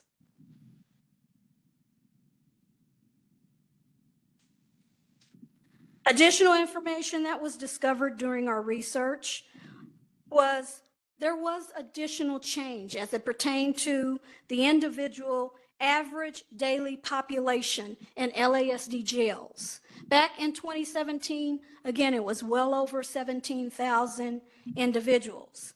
Well, as of April 17th, the population is a little over 12,000 individuals. We also identified that LASD Custody Services Division has a 2023 fourth quarter report related to PREA allegations. In that report, they noted that there were 13 allegations of sexual abuse, and the investigations are still pending related to incarcerated persons against incarcerated persons. There are also 13 allegations of sexual abuse, staff on incarcerated persons. Again, investigations still pending. The Office of Inspector General had a 2023 audits of LASD patrol stations. Of those 4 audits that were conducted, it reflected 16 plus standards that were not met of those 4 audits conducted. The LASD also has a report back to the Board of Supervisors, again, back in April 2018. It reported to the board that they had made progress, but they also reported there was still work to be done. A little bit of assessment. As far as the Sheriff's Department, they have had policies, procedures, staffing, PREA postings that are throughout the jails, complaint mechanisms, investigation reports, but there's still more to be done. Policies, access, ease of access to complaint process, completion, we have pending investigations, training information, departmental level PREA assessments, again, staffing, terms, acronyms used without definition. Needs to be easier for the public to be able to understand what's being said. Recommendations. There are 2 recommendations. One of which, effective November 1st, 2024, the department should complete a report back to this body within 30 days. That report should include a listing of the Sheriff's Department policies, including revised and new policies, and upload them to the LASD public website. It should also include a listing of PREA education curricula for incarcerated individuals, along with established procedures, and again, upload it to the LASD website. In addition, conduct facility self-assessments through facility-specific PREA teams, identify and address PREA-related deficiencies, and develop corrective action plans. Recommendation 2, LASD should provide a report back to this commission within 120 days. And that report should include a breakdown of the staff model for PREA Bureau and an operation plan to fill any vacant PREA positions. In addition, revise all LASD quarterly and annual PREA reports to include general definitions and acronyms for terms commonly used in the documents. Lastly, today we have with us a number of subject matter experts that are here to speak related to PREA compliance. Next to speak after me, we have Linda McFarland. She is the Executive Director of Just Detention International. After her, we will have Catherine Wright, Assistant Inspector General with the Office of Inspector General. We will wrap it up with John Barkley, Assistant Director of the Los Angeles County Sheriff's Department PREA operation. After that, we will open it up for questions from the commission. Thank you. Thank you.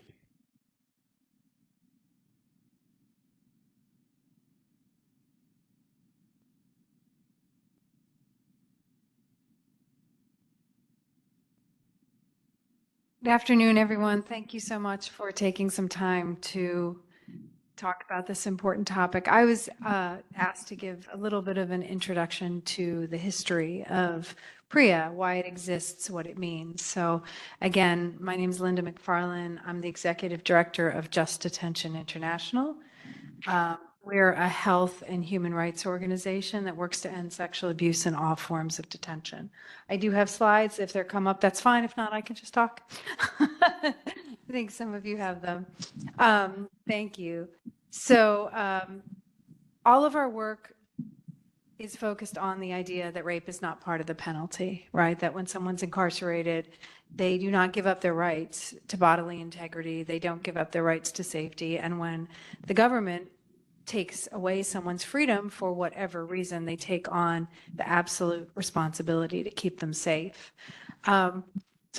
As was mentioned, the Prison Rape Elimination Act was passed in 2003. It was passed unanimously in both houses of Congress. Hard to imagine these days that ever happening, and signed into law by George Bush. And then in 2012, a set of standards, a set of rules and guidelines that all prisons, jails, youth facilities, community confinement facilities, and lockups in the country would be beholden to follow. One of the challenges of these standards is that there's one set of standards for adult prisons and jails.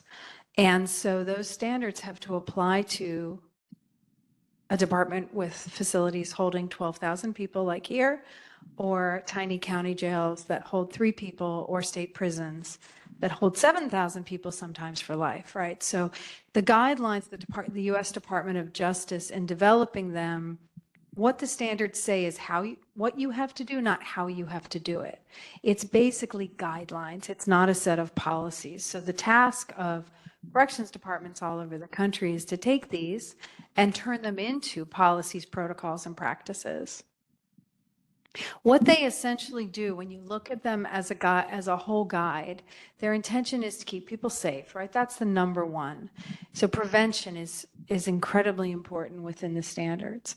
To protect survivors from abuse, to make sure there's multiple ways to report, to make sure that people who are harmed get medical and mental health care, to increase accountability. One of the accountability, a primary accountability mechanism within the standards is the audits, which we've heard talked about.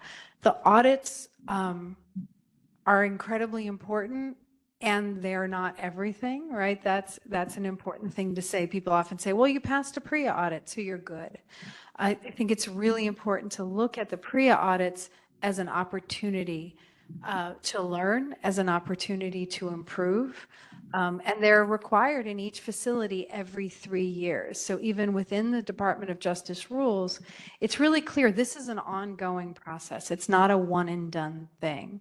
I think something that LA County has done differently that is, from my experience, a really good thing is to work with another county agency to provide those audits, because what we see around the country is facilities hiring external auditors who come in once, and how much time they spend is determined by a contract.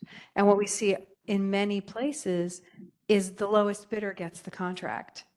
And rarely do we get the best work for the lowest cost, right? Another really important thing that advocates and survivors of abuse really fought for in those standards was to make sure that it was clear that people needed to be able to receive meaningful services from outside community rape crisis centers. That was already mentioned, so I'll skip the statistics. It was very interesting to me to hear that there are 13 open cases of sexual abuse by other incarcerated persons and by staff. That matches the national statistics across in adult facilities. The national data is that rates of abuse by staff or by other incarcerated people is about even, which is a distressing thing to hear, right? But that is what we find across the country. These statistics are from the National Bureau of Justice Statistics, by the way. We know from the research again who's most likely to be targeted by perpetrators inside facilities, and that's people who have mental illnesses or developmental disabilities, which is a huge percentage of the 3 largest psychiatric facilities in the nation. Twin Towers is one of them. So we know that that's a risk population. People who've experienced sexual abuse previously in their lives, lesbian and gay and bisexual folks, and transgender folks are all within the groups that are more likely to be targeted for abuse. Since the PREA standards passed, reports of sexual abuse in detention have steadily gone up. And I think many people in this room know that that's a good thing, right? Sometimes when we hear more reports, we think, oh, there's a problem, there's more abuse. It doesn't mean there's more abuse. It means more people have mechanisms to make reports, and it means more people feel that making a report is worth it, right? That's in the sexual abuse response field, that's a constant challenge. Is it even worth it to report? We have to make sure it's worth it, right? Because it's difficult to address it. And if survivors don't feel like it's worth it to report, they won't. So when we look at, I just want to point out a couple of things that the PREA standards have, I think, changed here. When you look at these, this data is from substantiated reports. So this was reported to the Bureau of Justice Statistics by corrections agencies. That nearly, when you combine looking at the CO frontline staff line and the other staff line, over 20% of the reports in substantiated cases were made by staff. I submit that 10 years ago, 15 years ago, that would not have been true. That is a change that we've seen happen. Another thing is that another good percentage were made by family, other advocates, or other monitoring bodies. Again, prior to the PREA standards, departments weren't required necessarily to take third-party reports. In the PREA standards, they are. So there's a lot of work to do, and there are glimmers and moments of hope and progress.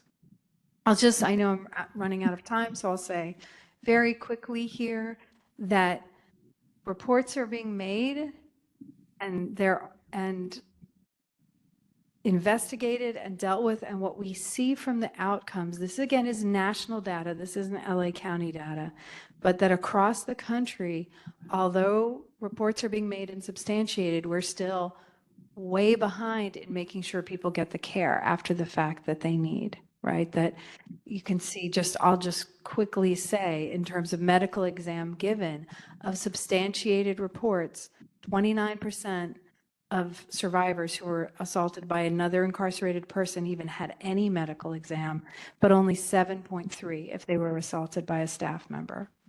So, and looking at outside treatment, mental health or counseling, if it was staff, it was only 30% were offered it. So again, we still have a lot to do to make sure that people are given the care they need. Just to make the point here that this is work that requires ongoing effort and attention. It's not a one and done. It doesn't end. And if the PREA standards, each one of them is implemented meaningfully in the way they're intended to be implemented, all other areas of the jail will be safer, of the jails will be safer. We worked with LASD on PREA programs through a federal grant and then a contract later between 2015 and 2019 to lay the groundwork for a lot of what's happening now. And again, if policies aren't implemented meaningfully, they're only as good as the paper they're on. So that's an incredibly important part of it. And I just want to leave it with thinking about, we talk about numbers, we talk about policies, and just always getting back to the point is that as Frank, a member of our Survivor Council, who was sexually abused in an LA County jail quite a couple decades ago, that prisoner rape isn't just a statistic, right? It is a life-shattering experience for survivors, and we owe it to them to keep doing this work and keep doing it well. Thank you. Thank you very much.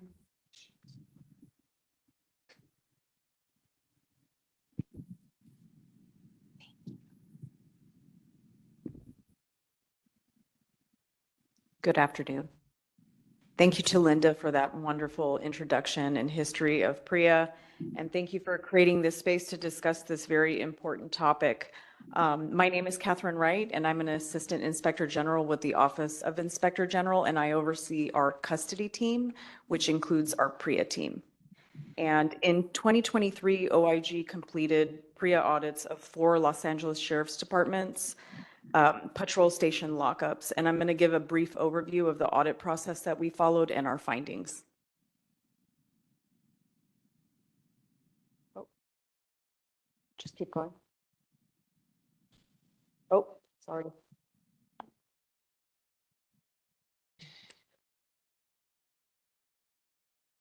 There we go. Okay. So the Office of Inspector General has 3 DOJ certified auditors, and we have a couple of our staff that are currently going through the process to become certified to conduct these audits as well. PREA audits they're very thorough, they're very detailed, and they are designed to audit practices. PREA auditors are trained to thoroughly review and analyze an agency and facilities practices to ensure that compliance is institutionalized. The audit process is broken up into 3 phases: the pre-on-site, the on-site, and the post-on-site phase. So about 6 to 8 weeks prior to our on-site audit, we began posting audit notices within each of the facilities that we were auditing, including the lockup area. The purpose of these audit notices is to give everyone, including people detained at the facility and staff, a heads up that we're going to be conducting an audit, the dates that we're going to be on site, and also include the auditor's contact information in case anyone would like to reach out with any information ahead of the audits. We also conducted outreach to advocacy organizations to gather information and insight into the relevant conditions at the facilities that we audited. We met with agency and facility leadership and the PREA coordinator and staff in the Sheriff's Department's Office of PREA Compliance to discuss audit planning and logistics.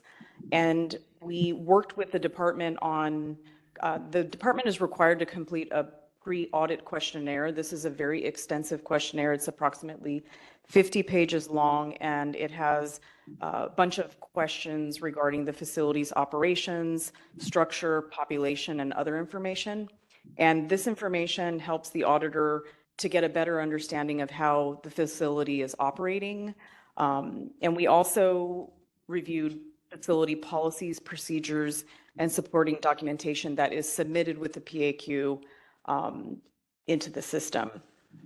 During the on-site phase, we toured the entire station lockup. We conducted additional document review and of records on site, including personnel files, training records, and booking packets. And we also conducted many interviews of agency and facility leadership, staff, volunteers, contractors, and people detained in the lockup. After the last day of the on-site portion of the audit, we had 45 days to review all the evidence we collected and write our interim report. And in our interim reports, we made many recommendations, and the department had 180 days for a corrective action period. And following the conclusion of the corrective action period, the OIG had 30 days to complete and submit its final reports. If anyone is wondering how long this process took, from the moment that we posted the audit notices to the day that we issued our final reports, it's about a 9.5-month process.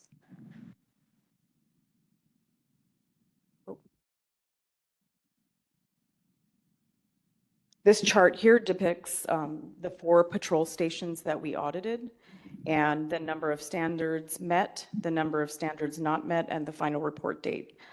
As you can see, as the audits progressed, LASD was able to meet the requirements of more standards. But it's also important to note that of the 16 standards not met, 12 are largely due to requiring policy revisions. Once LASD finalizes these policy revisions, they will be able to implement, train, and institutionalize these policies.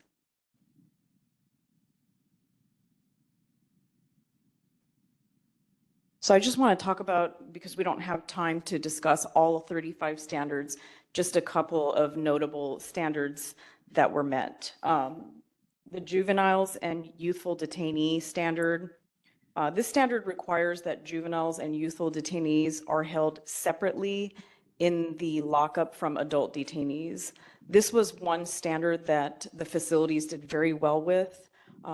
Everyone that we spoke to understood the importance of keeping anyone under the age of 18 away from adults to protect them from being sexually abused or sexually harassed.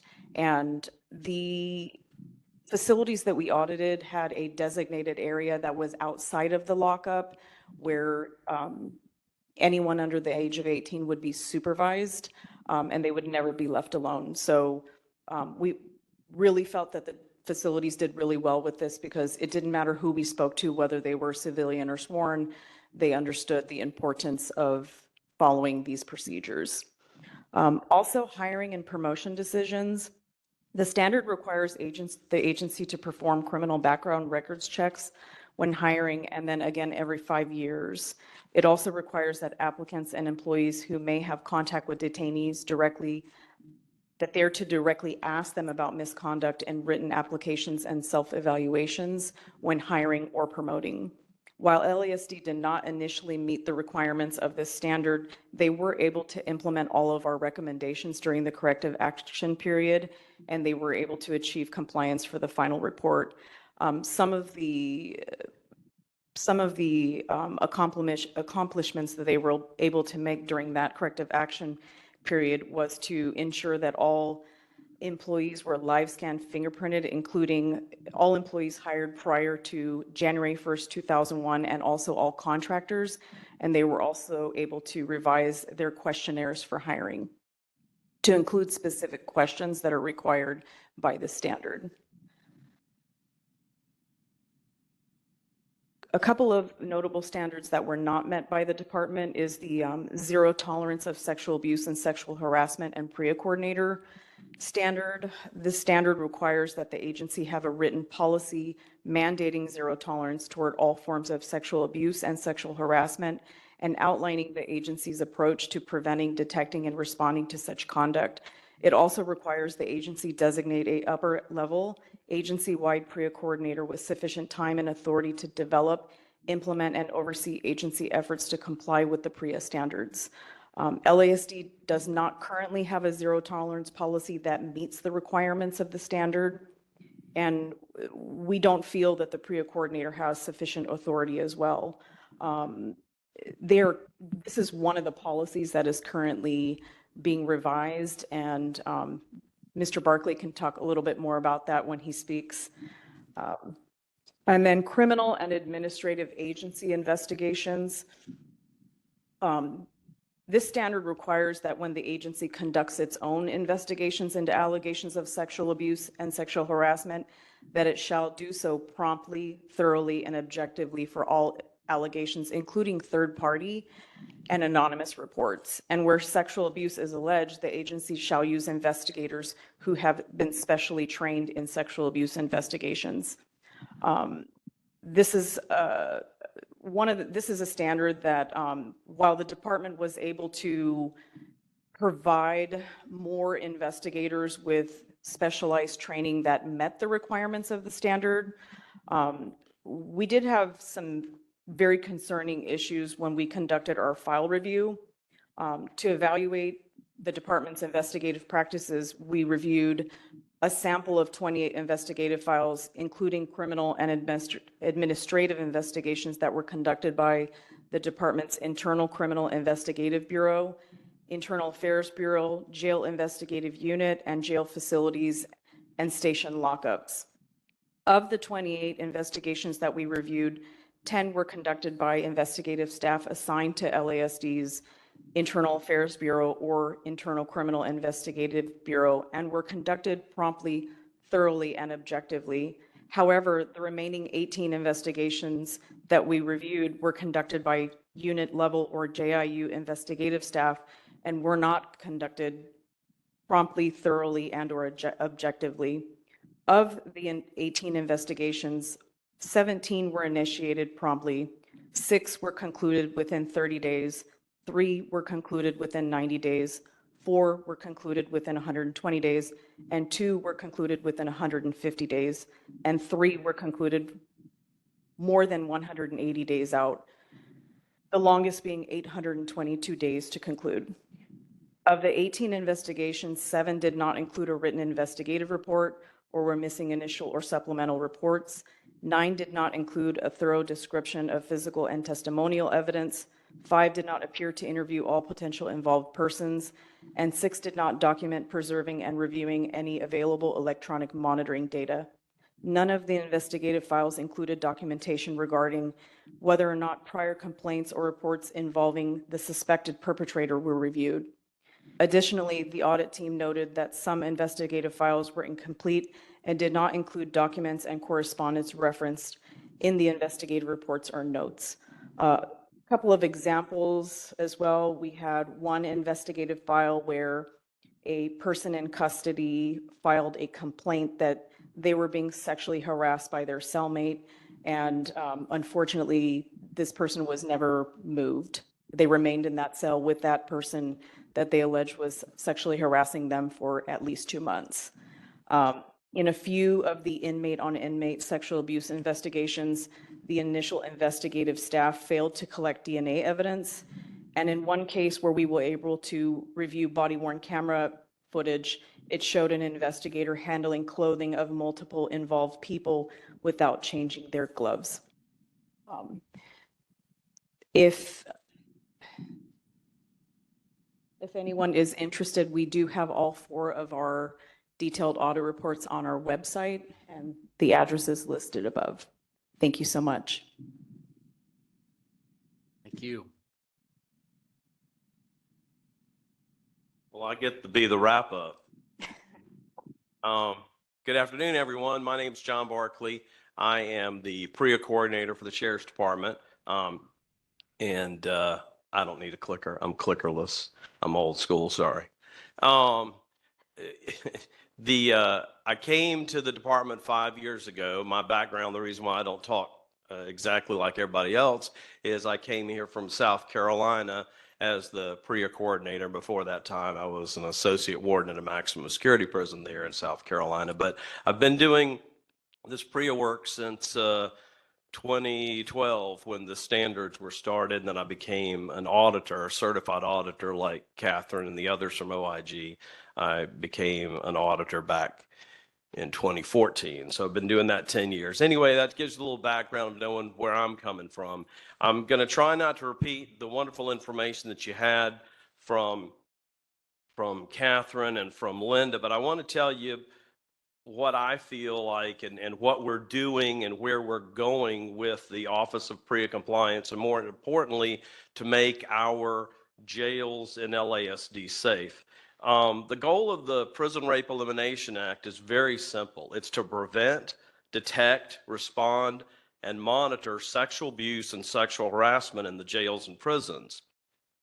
Sexual safety is good safety and security. In fact, I wear it since I've been a PREA coordinator. I got this from Wisconsin DOC back in the day, and I always wear it because to me, that's the bottom line. If we're going to have safe prisons, safe jails, this is part of it. This is one piece of the pie. But to prevent sexual abuse, which is the number one priority, we want prevention. We want zero things happening, not zero allegations, but we want zero things happening when we do the investigations. So to prevent it, the number one priority is we have to have communication with the detainees on our care.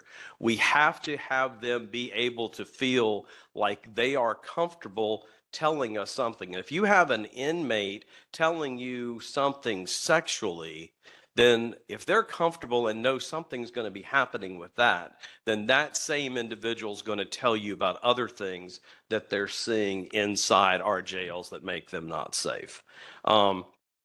The PREA standards require that we have multiple ways. I feel that we, LA County, should be extremely fortunate because we've already set up and have been set up that if an inmate doesn't trust us, LASD, and they want to report, they can get on the phone, they can call Crime Stoppers. I'm talking about an inmate telephone. They don't have to put in their PIN number. They can call, they can talk to a live body, and they can report it. If they don't want to do that, as we've talked about, the OIG is walking around our facilities, the ACLU. So there are other ways that if the inmate doesn't want to approach us, staff LASD, whether it's sworn, whether it's civilian, whether it's medical, whoever, if they don't feel comfortable with that, we've got that mechanism in place. And then also we have a mechanism in place that the family member or friend can go on our website and they can make an allegation. And that allegation comes directly to me and to my staff. I know people have done it. We haven't had a lot. But when people have found out or see it on our website, they can use that. Training is extremely important, as we all know with everything. We have this constant changeover of staff in custody, so we're constantly training our staff, we're training civilians, we're training the sworn, the deputies, the custody assistants. We even created, this is one of the things that JDI assisted us with right within the first year I came. We created a training for medical and mental health staff because that's one of the standards required, that there's specialized training for them. And we were able to put that on the Department of Health Services, LMS, their learning management system. Inmate education is another key component. What we have implemented now, any person that is arrested by LASD, when they are booked, they are given information about the Prison Rape Elimination Act, but more importantly, they're given the information that Los Angeles Sheriff's Department has a zero tolerance to sexual abuse and sexual harassment. So they're given that information. They sign for it. It becomes part of their booking packet.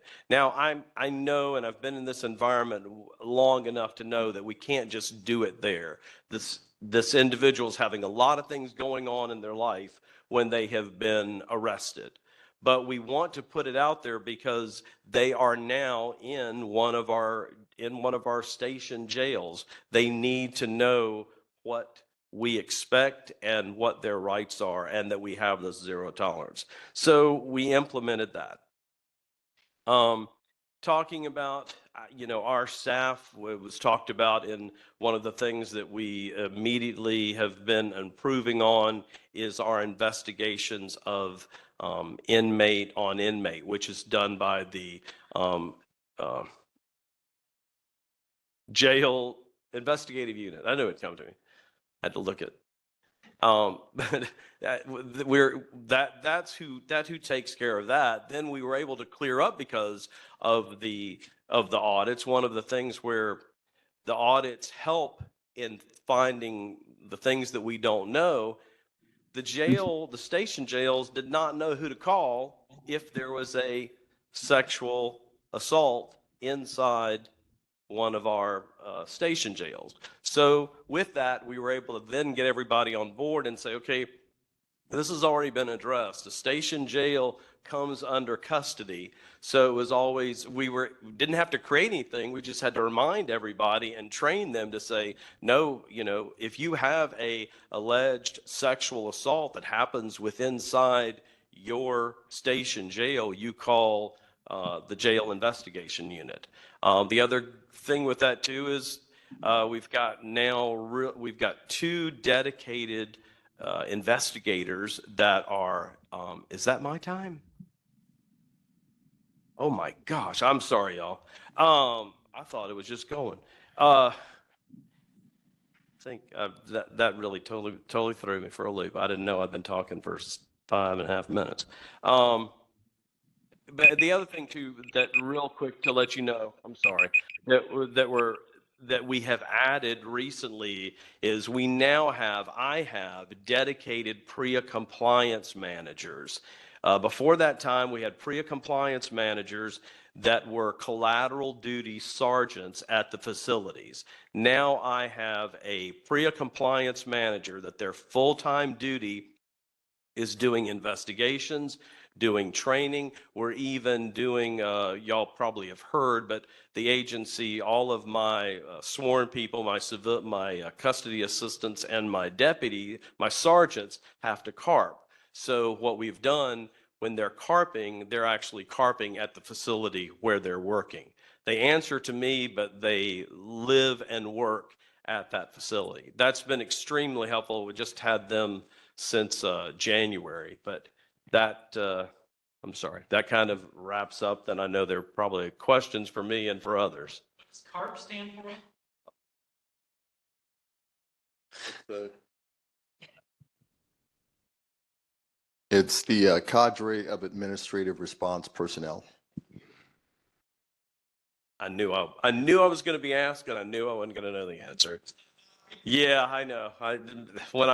But bottom line is what that means, and it means that doesn't just affect us, but of the 40-hour week that I would have my staff, 8 hours are there, and they're at a facility working the line, which I definitely applaud.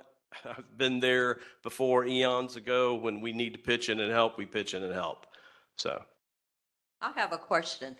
I understand you've been doing a lot of work, and I really do appreciate that. But is there any outpatient follow-up? Because sometimes people don't feel safe to say anything there, but if you do a survey after they have gone home, they may be a little bit more open and saying something.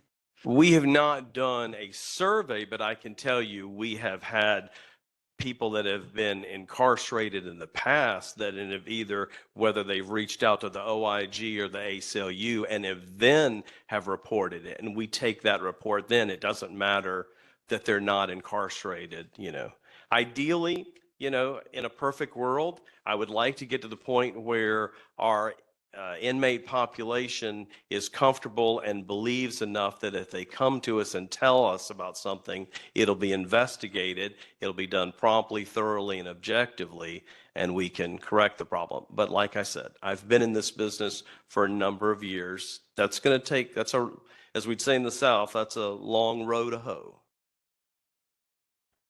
Any questions? Patty? You have a comment, actually. A comment? Okay. We've run out of time for this important topic. And I'm sorry that you got cut off from all the good information you have. But we picked April, which is Sexual Assault Awareness Month, intentionally to focus for the COC to be able to focus on this very, very serious topic, not just here in LA, but across the country. And it was great to have JDI here, having Linda here, who is an expert on all of this. And the thing I wanted to bring up in terms of April, and it kind of is a little thread here of connection. Next Wednesday, April 24th, is Denim Day. And it is the 25th year of this long-running sexual violence prevention education campaign. And it's run by my agency, Peace Over Violence, where I work. And what we have done over the 25 years is to try to highlight where sexual assault happens, which a short sentence is it happens everywhere. And I remember years ago, people just joked about prison rape. You know, it was just a joke. Oh, it's fine that it happens there. Of course, it should happen there because it should be part of the punishment. But we've started to change those attitudes through these, educational campaigns over the last 25 years. And one of the things that the role that Peace Over Violence had for a while, we were the victim services group for LASD. And we were able to provide a confidential hotline, resources, counseling, and then actually being at CRDF and Men's Central and doing programming and hosting trauma healing groups. Many people who wind up in the system have been traumatized, either as children or as young adults, in terms of former sexual abuse or other kinds of victimization. So you often have, as we know, the prison population is made of people coming who've already been traumatized, and then there's more traumatization of just being incarcerated, plus the unfortunate circumstances of rape. But I did bring something. I just wanted to share this because it's meaningful to me. This is a doll that was made by the inmates at CVRF, the women's facility. It's a Denim Day person made. A couple of people made this with Denim Day and jeans, because that's what we do on Denim Day. We all wear jeans on purpose. You can go to denimday.org to find out why. I'm not going to go into it now. But I've kept this in my office. This was pre-COVID, but I wanted to share it because the progress that has to continually be made is really serious. And I'm hoping that we can come back to this issue. I hope we can COC can provide as much support to make sure that the staffing is appropriate, support the OAG in terms of the necessity of doing these audits so that this compliance happens, because it's not just about checking things off a box. It is really about sincerely treating, responding to the sexual abuse and harassment that happens, but also protecting and preventing, So I just wanted to say that, and I'm glad we're doing it today. I'm sorry we don't have more time, but let's get this on the agenda again and figure out ways that we can, the COC, along with, helping the Board of Supers, making sure that we're providing the support for this important work that's going on. Anyone else? Can you just tell us why the Lakewood facility is so non-compliant? Is there a reason? Well, it was the very first one. And if anybody wants to know why we even did audits, it was John Barkley that was kept on pushing. In fact, I think Patty was involved in a meeting, and even when I said that, there were people that are going, "Oh, I don't know, are you ready?" And not within my division, but outside. And thank goodness for Patty. She was like, "Hey, we brought John in to do audits. If he says he's ready, then let's do it." Because to me, the only way to have an audit, or to even say you're compliant, you cannot honestly say you are PREA compliance until you've gone through an audit. So that was the reason. I knew that there were things that the auditors were going to find that they didn't like, and we were going to make the changes. So that's why you see the progression. We started off awful, and then we ended up, as Catherine said, the last 16, a majority of them, it's either 12 or 13 of those that as soon as I get those policies signed off and we can train on them and then give us some time to quote unquote institutionalize, when they come back and we do the other audits, those standards will pass. How long have the policies that you're waiting to get signed off on, how long have they been pending?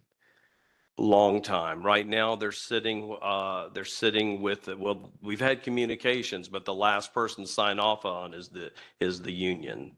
So it's, again, we're hearing the unions are the delay. The famous meet and confer. Yeah, it's outrageous. Every single reform. I thought it was wrong, and then I had some people tell me, and there's one person at the table I think I owe a lunch to, because she said, "Oh, it's going to take a while." And I was like, "Oh, no, it was John Barkley." I was like, no, we'll get these done, and No, not yet. But like, this is a 20-year-old federal law, and the unions are able to supersede a 20-year-old federal law.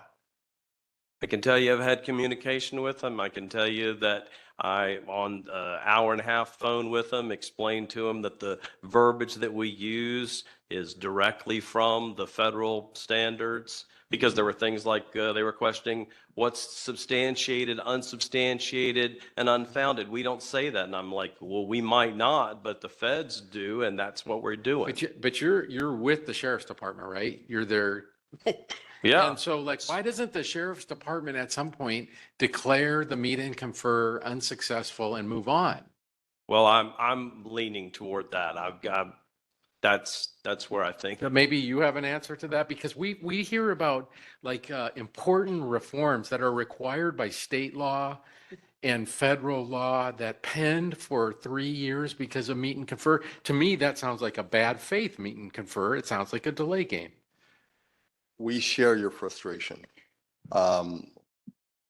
We share your frustration. So why not quit? Why not declare defeat and say we tried, it didn't Well, I mean, work? that's the eventual process, but this is a process in place that the county has put us in. We have to go through the steps, and once it becomes an impasse, then we enact policy. So we share your frustration. 3 years is not an impasse? Can I channel Commissioner Bonner, who's not here, because I think you know what he would say? Could we invite ALADS to come to us and meet with us and explain what their process is? Is that even possible? We can try. I mean, so we can- Giggins are saying, let's invite them. We can try. We can try. It doesn't really speak to what I'm asking for, which is why the county, why the sheriff's department doesn't say enough is enough. And now we're going to comply with the federal law in this case and move on from endless meet and confers, which are really a violation of the federal law, in my opinion. I don't understand how a county bargaining agreement, as a matter of law, overrides a command from Congress. Maybe the OIG can speak to that. I just wanted to mention that I think it's important to note that John Barkley, as the PREA coordinator, did not have an opportunity to meet and confer with the union until last month. And the deficiencies in the policies were raised in 2022 when we started this process. It just seems like a complete delay game to me. Max, you look like you have something to say, or? You're right. That's why we got sued. That's why I got sued in court and enjoined, because of the claim that you have to meet and confer before you can enforce state laws that you've been ordered to by the people of California, which we're waiting 2 years on. And you're pointing out PREA, which is, when was PREA passed? 2012. No, 20 2003. Yeah, long before 2012. Oh, I'm sorry. 2003, Sorry. right? Is that the right date? It was a long time ago. And it's still not in place. Too many places, definitely not here. I agree with you. I think that's crazy. I think it's wrong. It's controlled by the county. The union stands up, says their side. The county can declare an impasse whenever it wants. And if they're proposing a federal law and it's written directly the way the federal law says, that impasse should take one meeting. But Max, what does it mean, the county? Who specifically is The responsible? Board of Supervisors and County Council. Okay, We know who we have to talk to. yeah. I appreciate the discussion. Maybe we should take public comment if we have any. This is We have one public comment on this topic. on this topic. Okay. We have T. Carter.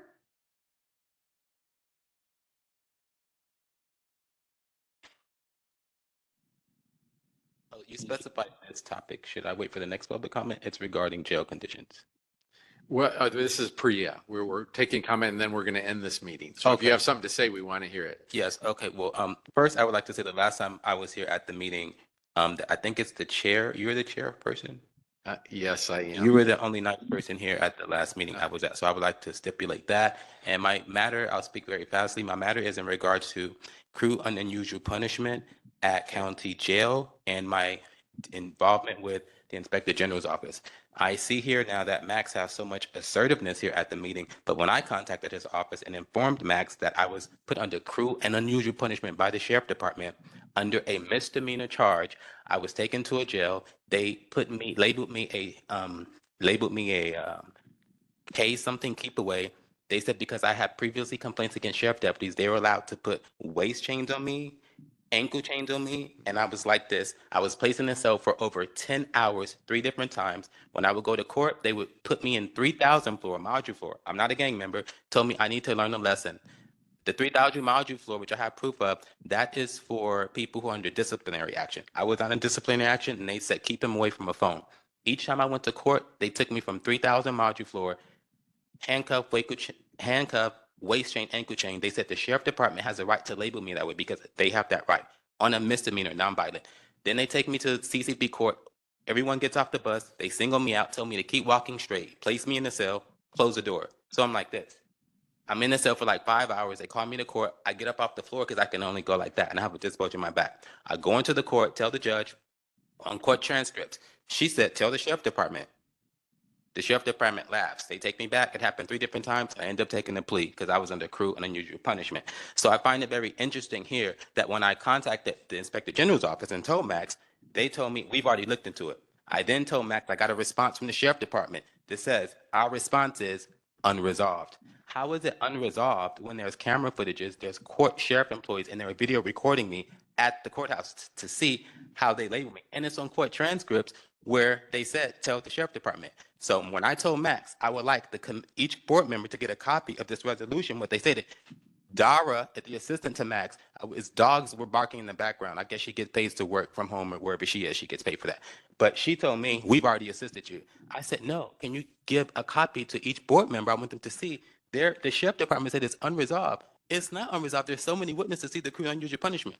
So that's my matter dealing with Max, and I do feel like it should be a different inspector general. Just because people are hired for so many years does not mean that they're doing their work in an ethical manner. And the way he's so assertive here, I feel like he could have assertively presented a copy to each board member that the sheriff department says it's unresolved, but they have all these people here and all these investigators to do all these things. How can they not see something so simple as into my case? Another thing I would like to go over is when I contacted the Oversight Committee the last time I here, there was an African-American female who was very rude to me, and her and Max Dara pulled her and Max away and said, don't talk to him. That was 2 months ago when I was at the last meeting, and Thank you. the only Your person time who was is here up. was Mr. Kennedy, but I have lost his We email. have one online public comment. Thank you. We're going to move on. Yes. We have Selena Coleman online. Please unmute yourself. Thank you. I just want to say I'm so glad that I got to witness this, only because I do know of individuals that have been incarcerated because of Los Angeles County and actually made worse by being raped in prisons through something that happened within Los Angeles County. And so having that knowledge and being born and raised in Los Angeles County, I do understand that this is a journey for all of us. And so as we move forward, I just want to say we do have to remember that our unions are LA County employees as well, because I mean, we do have staff, right? But for the most part, the elected officials, the president, the individuals that are elected, they have a lot of say so, right? And so we do know that LA County is the only county in the United States that checks and balance themselves, right? They don't have to go up with I live in Kern County. They don't check and balance themselves, right? And so I found that out filing paperwork against Los Angeles County, going to my nearest labor board. And so I just want to say we need to put it back on Los Angeles County, the Board of Supervisors, and County Council to make sure what is needed happens. And when they do the meet and confer delays, it's just because they don't want to change policy. I got to witness that firsthand in my own department, being part of the negotiation team and understanding negotiations. And so with that said, I just want to say thank you. I know we have a long way to go, but as long as we stay in the forefront and the individuals that are watching are genuine, that the change will come. And so I want to say thank you to everybody, especially Miss Tracy, because I know looking at this data is heavy as well.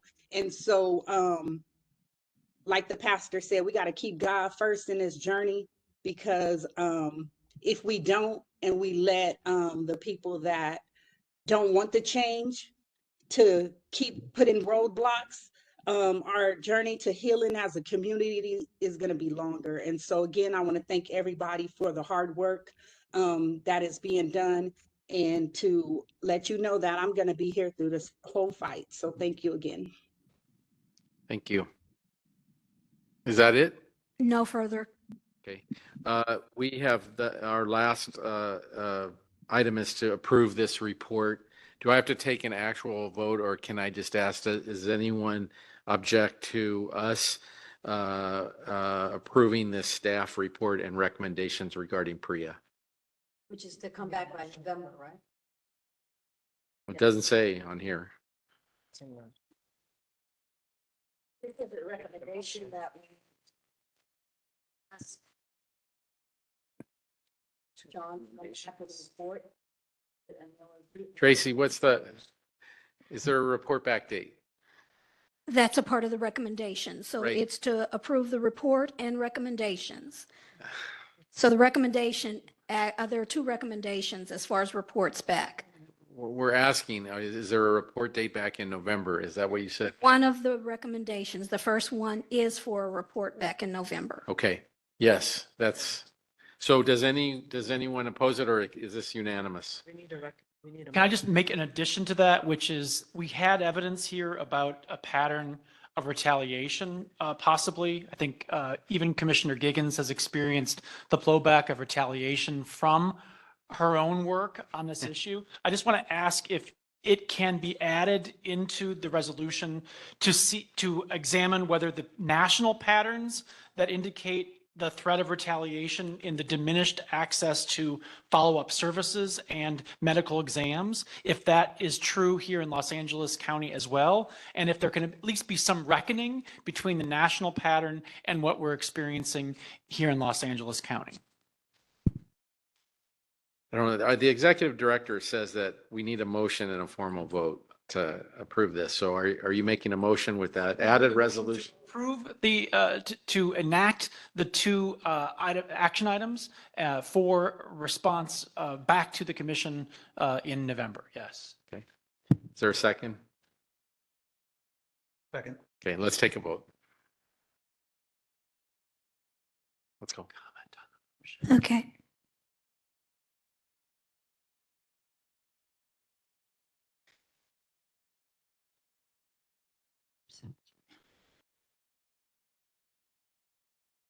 Chair Kennedy, Yes. Commissioner Bonner, He left. Commissioner Irma Haggins Cooper, Yes. Commissioner Luis S. Garcia, Yes. Commissioner Patricia Giggins, Yes. Commissioner Hans Johnson. Yes. Motion passed. Okay. Thank you so much to our speakers on PREA. We really appreciate it. I am so sorry. We have a speaker here from the Sheriff's Department on new laws. Who is Stephanie? Stephanie, I am so sorry to say this, but we have we're 8 minutes or 9 minutes past a hard stop. Can we have you come back at our next meeting, or a meeting that works for you, to give your presentation, because it's actually really important? Thank you. Sean, do I need to make a motion about the letter that was requested earlier in the meeting regarding? No, we're going to do that later. Yeah, so the other issues on this agenda, we were overly ambitious on this agenda. I was not able to get through it. I apologize to my colleagues. The Nunez family was an unexpected addition, and I felt it was so important that it's worth it to table these other things. So we're going to adjourn and have our next meeting here again at St. Anne's on May 16th at 9 a.m. Follow us on social media and our website in the meantime. Thank you so much for those who stayed throughout this whole meeting.